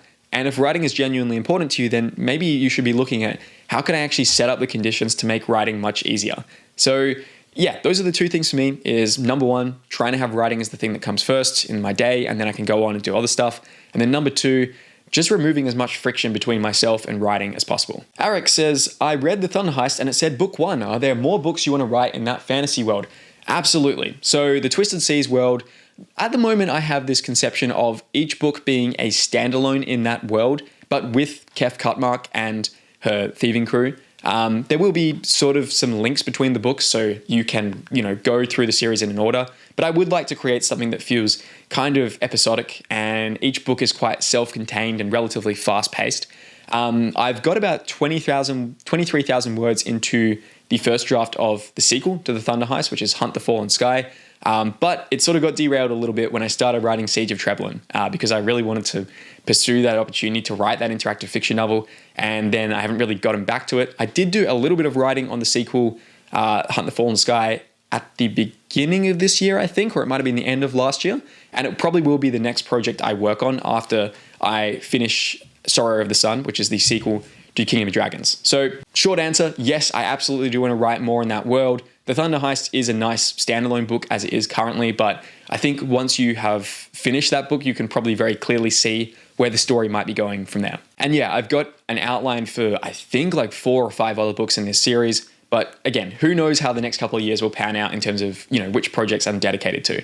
Right now, I would say a lot of my focus is going into the Kingdom of Dragons series. Julian asks, how do you organize your social daily life? Writing full-time can be seen as a lonely life. How do you cope with it? Yeah, this is absolutely something that I've struggled with and have had to put in a lot of systems to get to a point I'm happy about with this, because when you're working in a day job with other people, even if you hate the day job, you probably don't appreciate how much just spontaneous social interaction your colleagues and your coworkers give you.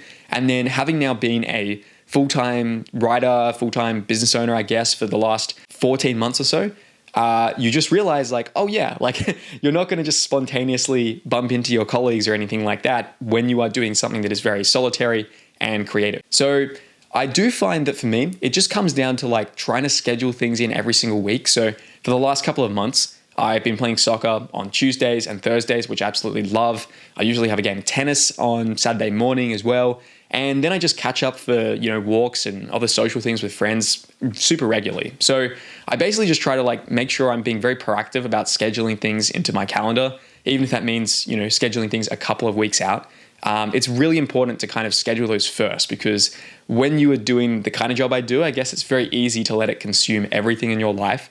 And I kind of approach this whole creative business I have from the perspective of it should be giving me a lifestyle that I really enjoy first. I'm not as obsessed with just getting as many words out every day as I possibly can, or churning out as many YouTube videos as I possibly can, or working with as many students as I can in my programs. It's I actually just want to focus on having a really fulfilling, enjoyable life, and then having, this sort of creative work be a really entertaining and really fun complement to that. So a lot of it, just comes down to being proactive about scheduling other things in. And yeah, trying to have things that I do every single week where I know there's going to be a lot of socializing and I know there's going to be a lot of fun that's involved in them. And, social sport is fantastic for this. And then outside of that as well, I've got a really big family. So it feels like there's just about a family event on, every single week or every other week. Pietro asks, what's your relationship with procrastination, both as a writer and a content creator? So this is something I do talk about a lot more in my Easy Writing Habits course. I'll link to that below, again, with everything else I've mentioned. I would say that for me, I try to not think in terms of discipline, but I try to think in terms of structure. So what I mean by that is that discipline is having a jar of cookies in your pantry and trying to not eat them. Whereas structure is just throwing them out of your house and not giving yourself that option in the first place. And I would actually say that fundamentally, I don't know, it's definitely hard to compare yourself to other people, but I don't know if I'm a particularly productive person at my core, but I do seem to get a lot of stuff done. And I think that's just because I'm very good in terms of how I set up systems to encourage me to do the stuff that I want to do. So I think for me, it's just trying to make sure I'm writing every day, ideally first thing in the morning.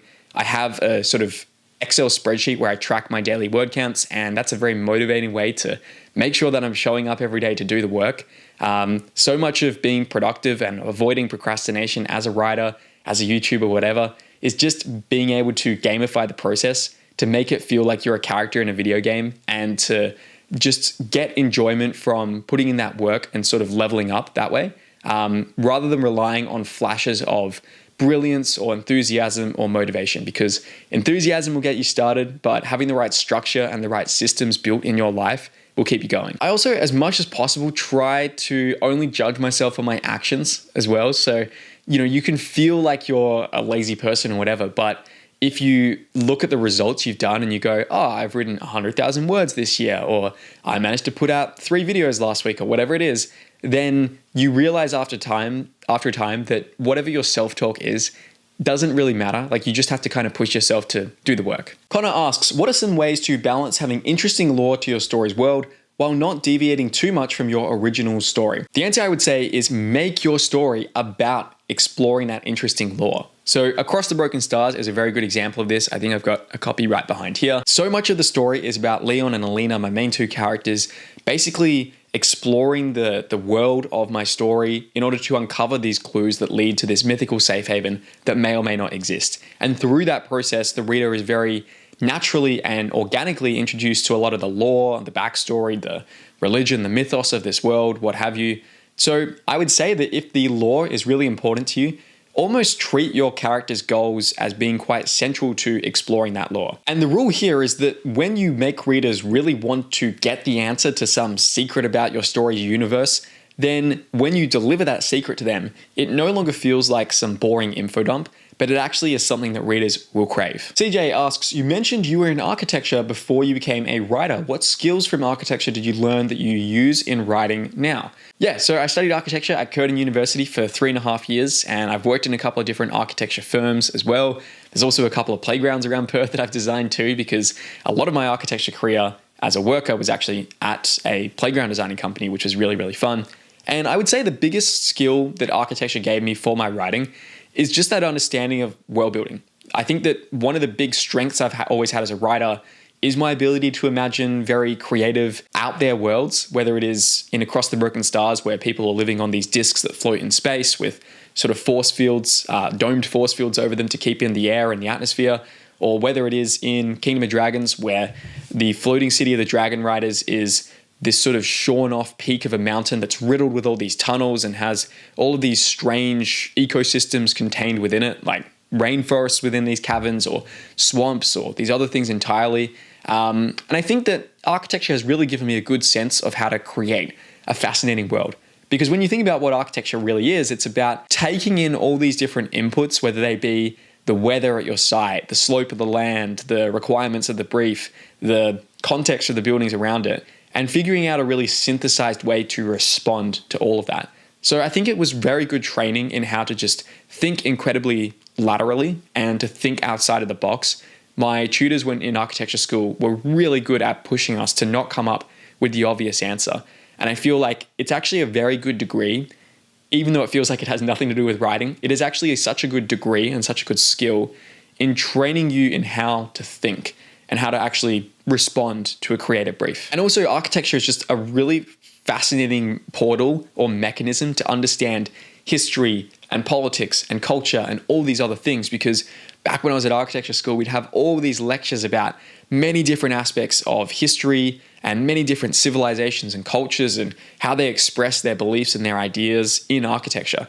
And so through architecture, it was actually this incredible portal that just opened up my understanding of so many diverse topics. And that's all fed into my writing in terms of creative inspiration. Devin asks, what is a unique way to have dragons in your fantasy world without it seeming cliche? Yeah, this is a good question considering, I've literally written a book about dragons and dragon riders. I think there's a couple of angles you can lean into when you take a trope that is done a lot. The first angle is, you try to subvert things, you try to do things that are really outside the box.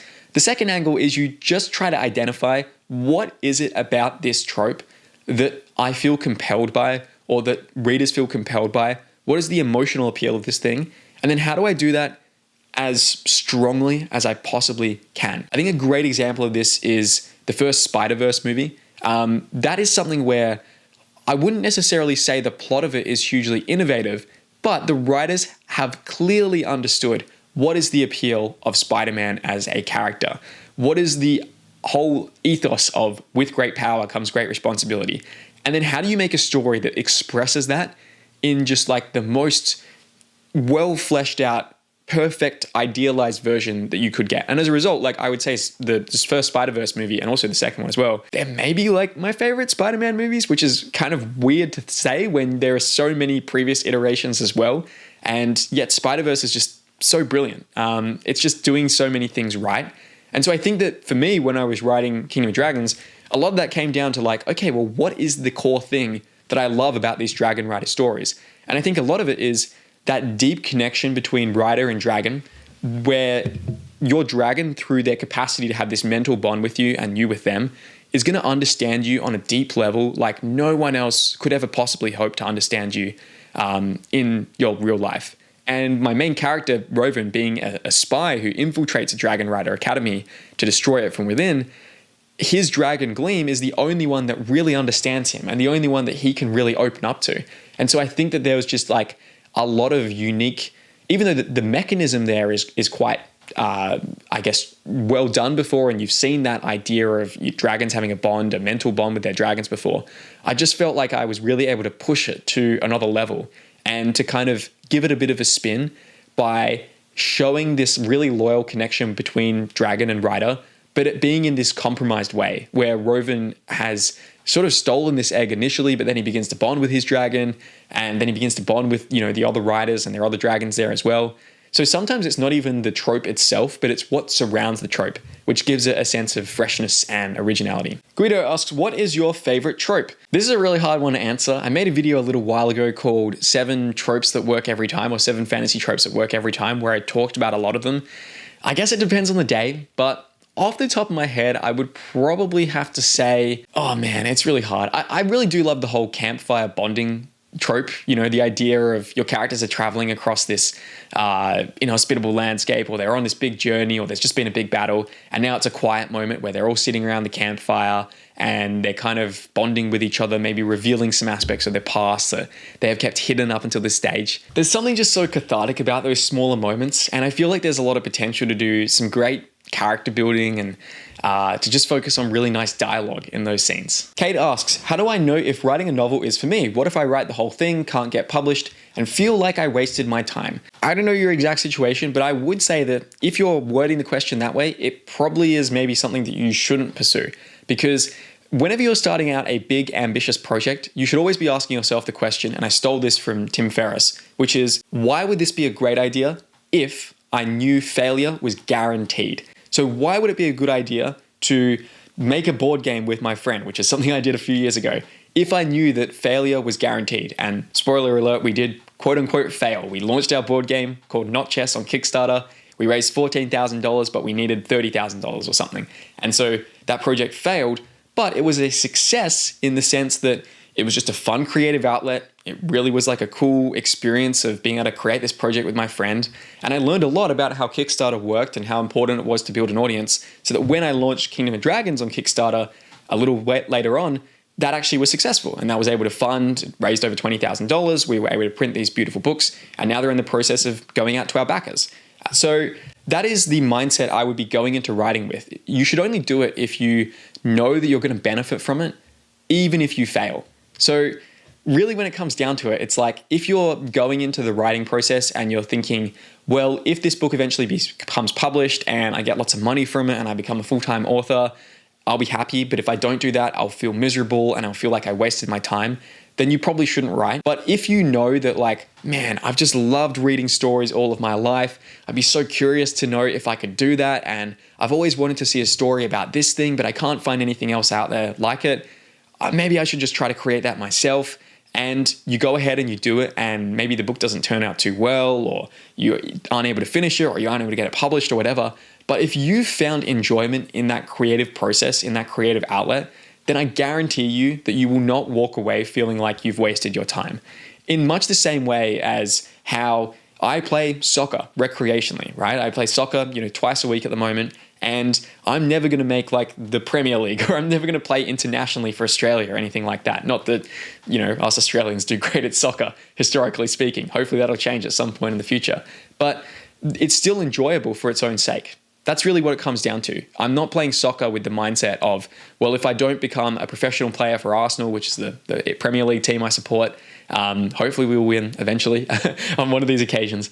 It's not like if I don't become a player for Arsenal, I'll feel like I failed as a soccer player. It's no, I enjoy playing every week with my mates. It's fun intrinsically for its own sake. So really, that's the motivation you need as a writer. You need that motivation of, it's going to be fun if I just explore this story and these characters in this world for its own sake. And then everything else that comes after that is a bonus. If you don't have that mindset, it's going to be much harder to motivate yourself to write. And when you do inevitably face those setbacks later on, it's going to be really tough to move through those. Unicorn Tomboy 97, this is the first time we've had a weird nickname here, I love this, asks, what is your thoughts on the cursed magical sword or otherwise cursed artifact trope, especially when used in dark fantasy fiction and used to drive negative character arcs? This is pretty much what the book I'm writing at the moment is all about, the sequel to Kingdom of Dragons. So for a bit of context, the Sun Warden characters in this world, they have these magical sunblades, and they're sort of like almost like a fantasy version of a lightsaber. They're these swords that are made from the sort of molten essence of the sun, and they give you great powers. But the more you use the blade and the more you use the powers associated with them, the more it begins to corrupt your essence. You can slow it a little bit by drinking elixir, which is this magical liquid substance, but eventually you will reach the stage where if you use the sword's power any longer, it will corrupt a Sun Warden into a Dark Warden. And so to avoid this, the Sun Wardens take on an apprentice, and the apprentice's job is to kill the Sun Warden before they become a Dark Warden so that they can pass the sword down. It sort of resets everything, and the blade's lineage can continue on. And so a lot of the tension of the book I'm writing right now is actually revolving around that idea of getting to a stage where you know that your Sunblade is close to fully corrupting your essence, but you have a mission to complete, and you are trying to strike that balance between your own fears and your own ideas about mortality and your purpose and everything with this knowledge of this ticking time bomb that is racing in the background. So I'm a big fan of this trope. I love magic systems that have some deep cost to them, especially when using the power gives you these negative side effects as well. And something like a corrupting sword as well is just such a good metaphor for a negative character arc where a character is going through some sort of tragedy or some sort of corruption within their own lives as well. So long story short, I'm a big fan of it, and it's something I've been thinking about for years as I've been writing and outlining the series. Ben Martin asks, how do you come up with such creative magic systems? For example, the Sun Wardens in Kingdom of Dragons. Is there a method you use, or do you get the ideas from random inspiration? There's a couple of different places for this, and I think I made a video a little while ago called 18 ways to write a unique magic system, or 12 ways to write a unique magic system, so go check that out for me to talk a little bit more deeply on this topic. A lot of the times it just comes down to what is the story function I'm sort of wanting to create here. So to use the Sun Wardens as an example, I was very interested in creating a nation where they had these very rigid codes of honor and where there was this really strong sense of social hierarchy, but also this kind of religious element of punishment and fear of sin, which comes in the Sun Warden's case from being afraid that one day you will fall victim to the corruption of your blade and become a Dark Warden who then, commits chaos and basically defiles everything that you stood for. And so I think that a lot of times when I'm thinking about magic systems, I'm approaching it from the perspective of how do I create something that has a very interesting emotional quality to it? I think the best magic is the one that has that strong sense of emotion to it, whether it's like, I want this magic to be something that gives the reader a emotion of being free and the joy of exploration, the joy of being able to teleport from one side of the world to the other, or being able to fly, or being able to do this cool, superpower thing or whatever. Maybe then there's another magic system where it's like, I actually want the readers to experience a great sense of dread whenever this is done, or a great sense of darkness. And it's something where there is going to be a heaviness and a weight to using the magic system. So then when you have that sort of emotional core, you can then work your way back out from that and go, okay, I'm going to take this magic system, which is usually done in this way, but I'm going to twist it and I'm going to do this thing instead so that I can achieve that particular emotional outcome. And then sometimes as well, it's just ripping off ideas that you find cool and putting your own spin on them. So like I mentioned with the Sun Wardens, it kind of began from just going, man, lightsabers are awesome. How do I make a fantasy version of a lightsaber? This sort of sword that's made from obviously light that can cut through anything. And it's just this really cool, powerful weapon. How do I take something like that and put my own spin on it? And in this case, it's like, okay, well, what if this sword actually slowly corrupts you over time? Or what if the sword gives you the ability, in the case of Sunblades, to have all these different sun-based powers? Like, okay, you can shoot these sort of laser beams from your eyes, like these beams from the sun, or you can create a shield that is made from pure light, or you're able to rewind the shadows over a certain area that has been touched by sunlight so that you can see what was happening there a few hours earlier, for example. Those are all a couple of aspects that Sun Wardens can develop. But again, with each of those aspects, I establish in the story that there is a great cost to your essence for acquiring every single one of these powers. So when you have a Sun Warden character like Emperor Eridan, for example, in this series, and you know that he has 6 or 7 different aspects or whatever it is, you know that, okay, this guy's probably sacrificed a lot to get to this point, or he is really powerful in order to get to this point as well. So yeah, a lot of it comes down to just like being inspired by as many different sources as possible. If you haven't already seen my magic system contest, I highly recommend checking that out because you'll see like 100 different ideas from various authors. And obviously you're not supposed to steal any of their ideas, but it will give you a lot of inspiration for your own writing, just to see how many different concepts are out there. Fiona asks, whenever you are writing a protagonist, do you feel like that character reflects yourself or is you? Or do you find yourself writing main characters that are entirely different from your own personality because that is more intriguing, inspiring, or even easier? It really depends on the book. With the very first book I wrote, The Aeon Academy, my main character, Wayne, was a 12-year-old kid at a school. At the time, I was a 14-year-old kid at a school. So there was probably a lot of overlap between the two of us. And I'd be very interested actually to go back and just read it and see if that was an accurate time capsule of who I was at that moment in my life. I would say with most projects since then, my main characters have usually been quite different to me.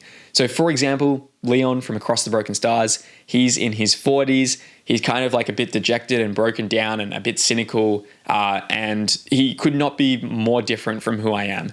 And I think it was actually very interesting to explore that, to kind of use these characters as a way to get in touch with different aspects of the human experience. There's a really good quote from Anton Chekhov, I think, where he says that everything I learned about human nature, I learned from me. And the essence of that quote is something I found to be very true, which is that you can take characters who are so different from you. So Leon being this, 40-something guy, I think I started writing him when I was like 20, right? So this dude was almost twice my age at the time. I really didn't understand firsthand a lot of the things he went through. But of course, there's moments in your life where you feel cynical or you feel like you're past it or whatever, even at that early age, even if it's just a glimpse, or if you've seen that in other people in your life. And then you sort of extrapolate that, you build that out. And it's almost like taking this little, sample of your cells and then putting it in a Petri dish and letting it grow and evolve and explore from there. And I think that's actually one of the things I enjoy the most about writing is probably exploring characters who are quite different from me, but oftentimes have maybe one sliver of my personality, or it's me on a bad day and then amplified to a factor of 10 and then combined with all these other things out there. But these days, I would say the characters I write are quite different to who I am. There are a couple of characters that probably do overlap a bit. Like I would say that Audlin in Kingdom of Dragons is the character that probably most resembles me in that book because he's this sort of bookwormy guy who loves reading about history and everything. He's a dragon rider as well, but He is someone who is like a very nerdy bookworm and everything. I would say I'm maybe like more extroverted than he is in that story. But yeah, I think there's like definitely always going to be a part of you in every single character. And the job of you as a writer is just to figure out how you can, I guess, fertilize them with other influences, or you can just allow them room to grow into becoming something else. And that process of watching a character go from being this one idea to then just becoming this fully formed creation where you can almost no longer tell like where you began that person at, because you just have such a sense of who they are fully formed in your head, is one of the most incredible things you can experience as a writer. Sisson asks, you've written a lot of nonfiction for your writing programs and YouTube videos. Have you considered compelling your teachings into a craft book? If so, what would the first chapter be about? Yes, absolutely. This is something I've been thinking about, God, maybe for years, but definitely a lot more over the past couple of months. If I look at all the material I've written to prepare for my YouTube videos and for the courses I've run, the programs, the feedback I've given to writers, I'm sure that I've probably already written a couple of books worth of, writing advice stuff, which is awesome. But I have been thinking really deeply about writing a book on plotting your fantasy novel, because I find that this is one of the biggest things that new writers struggle with. For me, it's something that I've always felt fairly intuitive about. Like I've understood how to structure stories from pretty early on, I would say. And it was a big game changer when I was able to get that realization. And looking at the videos on the channel that have had the most people view them, I think the second most viewed video on this channel is about plot mistakes that new fantasy writers make. And I think that goes to show that a lot of people do struggle with this. And I think it's the kind of thing that would be able to be really nicely communicated in a book. And for me personally, when I was starting out as a writer, I read, I think about like 40 writing craft books in my early years, and that just helped me so much. So I would love to be able to contribute to that as well, and kind of just create something that is an incredible resource for fantasy writers. And who knows, maybe expand after that to do a book about characters, a book about dialogue for fantasy writers, or prose, or there's just so many things that I would like to write. And I do think that long term, that is the vision I have for this, I guess, side of my, creative business. Is I would love to have a couple of books out there on the craft of writing that are easy for everyone to read, because obviously I run my fantasy outlining bootcamp. That's a fantastic way of teaching other writers, but it is very selective. I only do it with a small number of students every time. It's expensive because it takes up a lot of my personal time and attention, and it gets great results for writers. But I would love to just be creating books that, everyone on the planet can kind of go through and benefit from. So yeah, if you're interested in a book about plotting your fantasy novel, please do let me know in the comments down below, because I do really want to create this at some point. It may even be something that comes out, next year, maybe midway through next year. But if you're on my email newsletter, or if you're, following on this channel, you should learn when I kind of progress this a little bit further. So can't make any guarantees at this stage, but it is definitely something I would like to have in the future, because yeah, I think when I zoom out to 5-10 years from now, I still want to be making these YouTube videos, and I still want to be sharing, everything I've learned with you. But I do think that books are a way to go even deeper, and just to be more practical and to give more examples, and just to have something where it just goes into more depth about the craft of writing. Jan asks, who were the artists that created your novel covers? So for Kingdom of Dragons, this artwork was done by the wonderful Yasu Matsuka, who is an artist from Akita in Japan. Akita is a very small town up in the north of Japan, which I accidentally visited when I was in Japan a couple of years ago. So Yasu was very surprised when I actually knew where he lived, which was fantastic. And yeah, this artwork is absolutely glorious. I think he does fantastic work. For my other books, so for Kingdom of Dragons and for Fires of the Dead over here, my artist for that was Raymond Ignacio Bunge. I hope I'm pronouncing his name right. I've never quite figured out how to pronounce his name correctly. But he has done, really incredible work for those book covers as well. For Across the Broken Stars, that was actually me. I spent many hours in Photoshop to create that cover, basically taking various images, like stock images that I purchased online or whatnot, and then combining them to create that cover design. I'm pretty happy with it. It's definitely a cover I could imagine getting myself redone at some point in the future by an artist who does actually know what they're doing. But yeah, those are the artists I've worked with. A great cover artist is your biggest friend as an indie author, because people do judge books by their covers, and it is your most important marketing asset. William asks, greetings, do you have any personal opinions regarding the usage and/or advancement of AI in writing fictions? Yeah, this is a really tough topic. I mean, it feels like there's just two camps that are growing wider apart every single day. Camp number one is like, I'm going to use AI to write my book and say I'm an author. And even if I just spat out a little prompt and, I've written a book in a day and all that sort of stuff. And, there's YouTube channels that talk about this stuff. There's authors who talk about these things. And then the other category is the more Luddite category of like, AI is the worst thing ever that's happened to artists and creatives, and it's not original, it's stealing work from people, it's plagiarism and everything. And I would probably fall more closer towards the Luddite category, to be honest. But I think that it can be useful if used appropriately. So for example, full transparency, the way that I use AI in my process at the moment is I will occasionally use it for helping me generate character names, because it's really good at saying, okay, here are 10 characters from this nation. Give me 50 more character names that sound similar to this. And then it can keep things in the same style. It's really good for research as well. So in the book I'm writing right now, there is a country called Mahantha, which is very heavily inspired by 17th century Burma.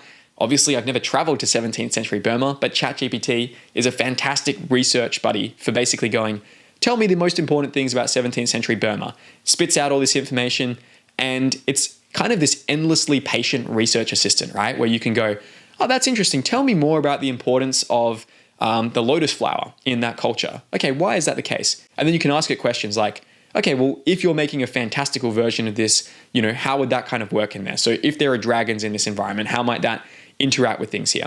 So I think with AI, like I don't use it to write anything directly, but it can be a really useful companion for researching stuff.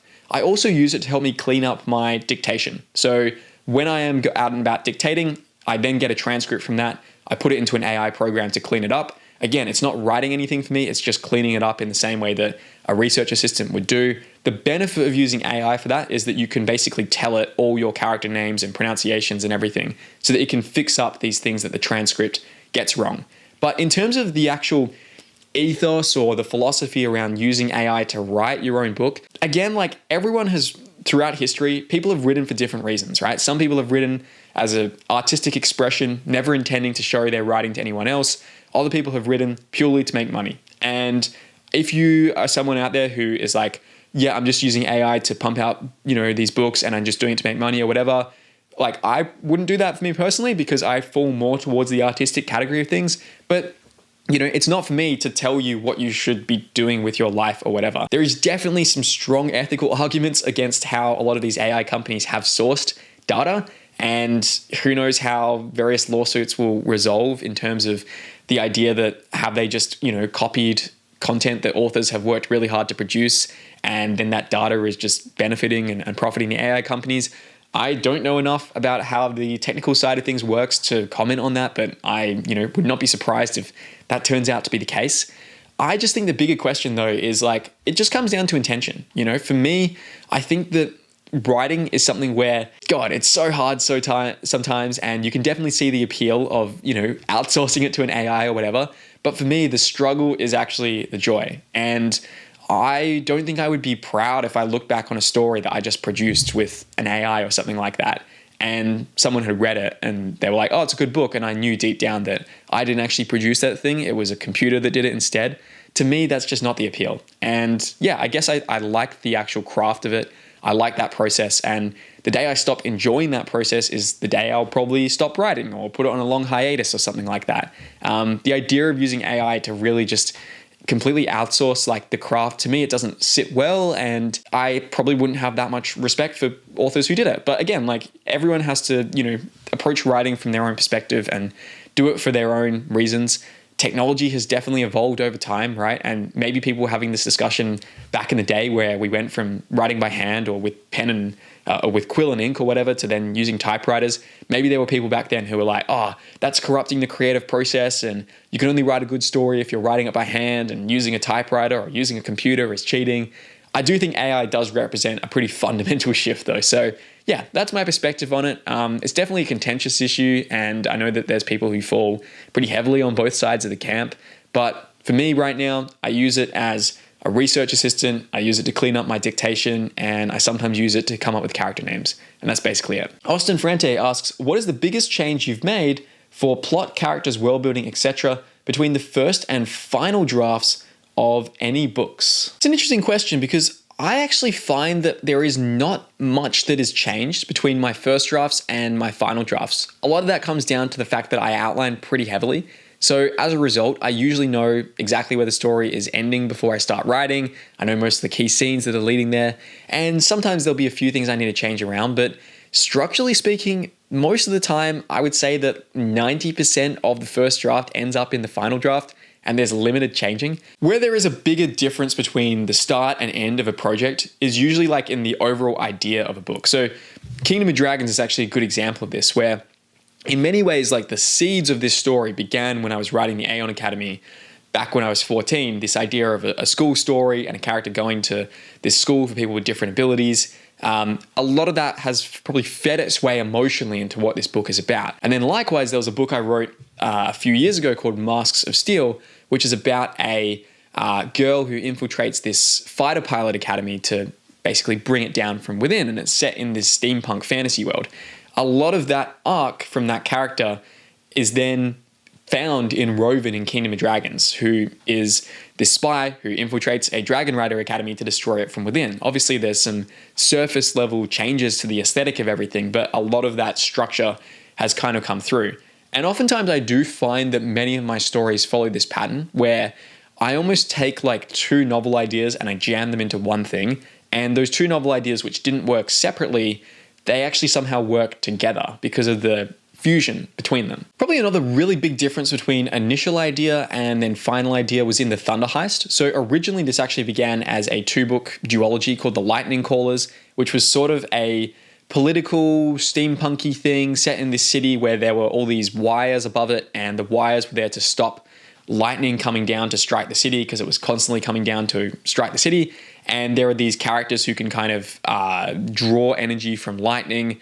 And there's these politicians who are trying to use that for their advantage. And there's basically this character of, I think one of those politicians was Kef, like an early incarnation of Kef, who then later came into the Thunder Heist as a completely different person with a almost completely different personality. But that essence of a world where there is a place and it's sort of drawing energy from lightning, that then fed its way into the Thunder Heist. And again, in that story's case, I didn't actually start writing it, so it wasn't necessarily a first draft that then changed later on. But yeah, it's a good question. I think sometimes I forget like earlier parts of the process, particularly having written like so many books now. But generally speaking, because I outline quite a lot, there's usually quite a lot of similarities between the first draft and the final draft. Although, of course, the actual quality of how everything is expressed is massively different. Sal asks, what scene do you find to be so well written that it always inspires you to achieve better writing? I've got the book right behind me. Let me grab it. So this is the novelization of Once Upon a Time in Hollywood by Quentin Tarantino. I actually just rewatched the film for probably like the 6th time the other day. And the ending of it is really fascinating. I wouldn't necessarily say it's incredible writing on a prose level, but the actual deeper meaning of how this story ends is fantastic. So it ends very differently to the movie. I'm going to read it for you now. If you don't want it spoiled for you, then skip ahead in the timestamp to the next question. But here is basically how it goes. So basically at the end of this, again, it ends very differently from the movie. It ends with Rick Dalton rehearsing a scene with Trudy, who is a young actress he's about to perform a scene with the next day.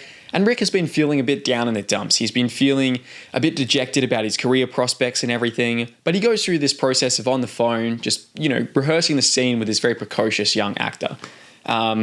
So they basically go through this scene and they do really well. Like they actually uncover some cool things about their character. So I'm going to read it for you now.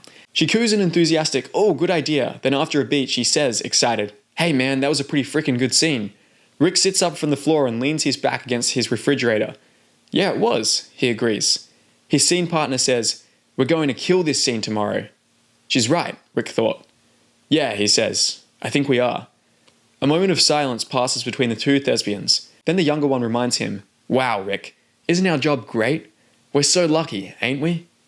And for the first time in 10 years, Rick realizes how fortunate he is and was.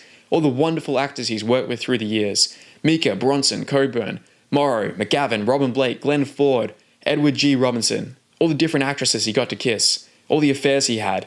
All the interesting people he got to work with. All the places he got to visit. All the fun stories he got to live. All the times he saw his name and picture in the papers and magazines. All the nice hotel rooms. All the fuss people made over him. all the fan mail he had never read, all the times driving through Hollywood as a citizen in good standing. He looks around at the fabulous house he owns, paid for by doing what he used to do for free when he was a little boy, pretending to be a cowboy. Then he tells Trudy, "Yes, we are, Trudy. We're real lucky." His little scene partner bids him good night. "Good night, Caleb. See you tomorrow." And a very grateful Rick Dalton says, "Good night, Mirabella. See you tomorrow." And the next day on the 20th Century Fox backlot on the set of Lancer, the two actors knocked him dead.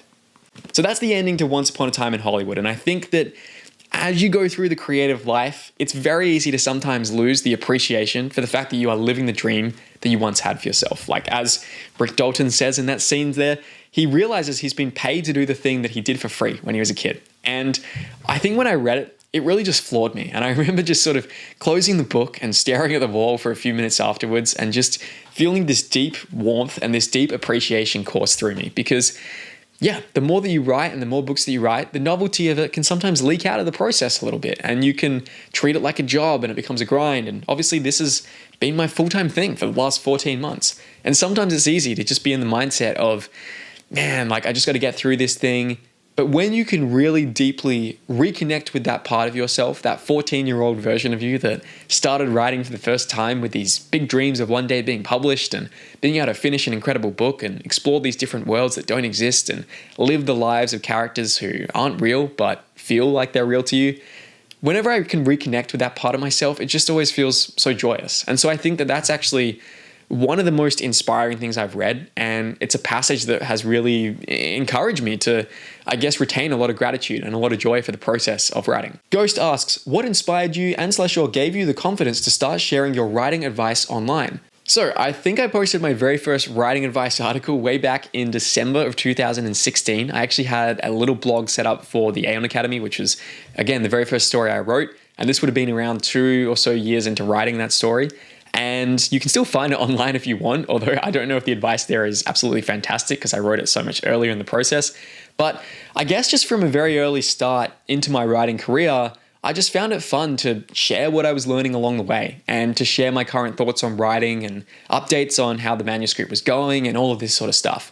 And I think that the idea of being confident around this stuff, I wouldn't necessarily say that I was overly prescriptive or overly confident with my early advice I shared. At least I hope I wasn't. Like, who knows, maybe if I go back and read it, I was saying like, you should do this, and that wasn't the case or whatever. But it just came from the mindset. And this is still the mindset I try to have to this day of just sharing what I've learned so far. And it's what I've learned and what works for me. It might not always work for you. And obviously, in order to get advice across and to be useful to other people, sometimes I will say that in a very confident and, declarative way, like you should do this in your story, you should do that. Ultimately, some advice, it might work for you, it might not work for you. You just have to test it for yourself. But sometimes that confidence is important in actually getting you to implement it and actually getting the progress. And that's what I see with the students I work with. If I tell students, oh, you can maybe do this thing or maybe do that, but I'm not really that sure, it isn't useful for them. If I say, do this, see how it goes, and then come back and report, they usually get so much more progress from doing it. But yeah, in terms of like the confidence to start sharing stuff online, I don't know, I guess I just read a lot of blogs. I remember reading Superhero Nation back in the day, which is sadly defunct. I guess the guy who created it doesn't run it anymore, but you can still find it on the Wayback Machine or the Wayback Archive. And a lot of the articles, I remember reading them back in like 2012, 2013, when I was really starting out as a writer, and just finding it so useful. You can even find my name commenting on quite a few of the posts back then when I guess I would have been like 14 or 12 or whatever. Yeah, and I guess I just really loved the idea of being able to write stuff myself, share stuff that I was learning, and through the process of sharing and teaching to other people, it would help my own learning and it would actually help me grow as a writer. And I've really found that with this YouTube channel.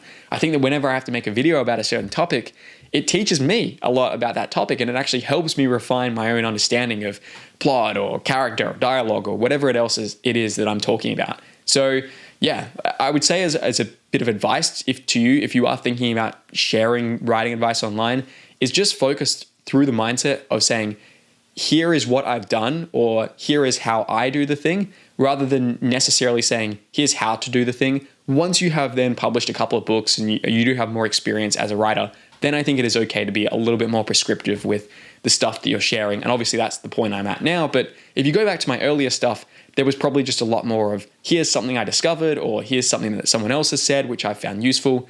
And yeah, like I think pretty much everything I've ever put out on this YouTube channel, I think, yeah, literally every video I've ever posted on this YouTube channel is still here. So you can very easily go back 6 years ago and see my earlier attempts, although they're not as good as they are now in terms of the effectiveness of the teaching.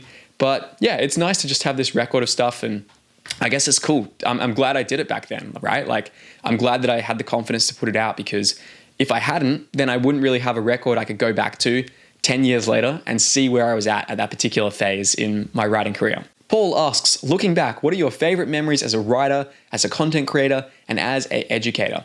Honestly, there's so many, and I love this question because yeah, there've just been so many cool opportunities that I've been able to have in this short span of my life so far. Like I'm 26. I hope there's many more exciting things to come, but I honestly feel so grateful for everything that's happened so far. Probably one that stands out from the last couple of months is doing my video with Joe Abercrombie, where we sat down and went through the first couple of chapters from A Little Hatred.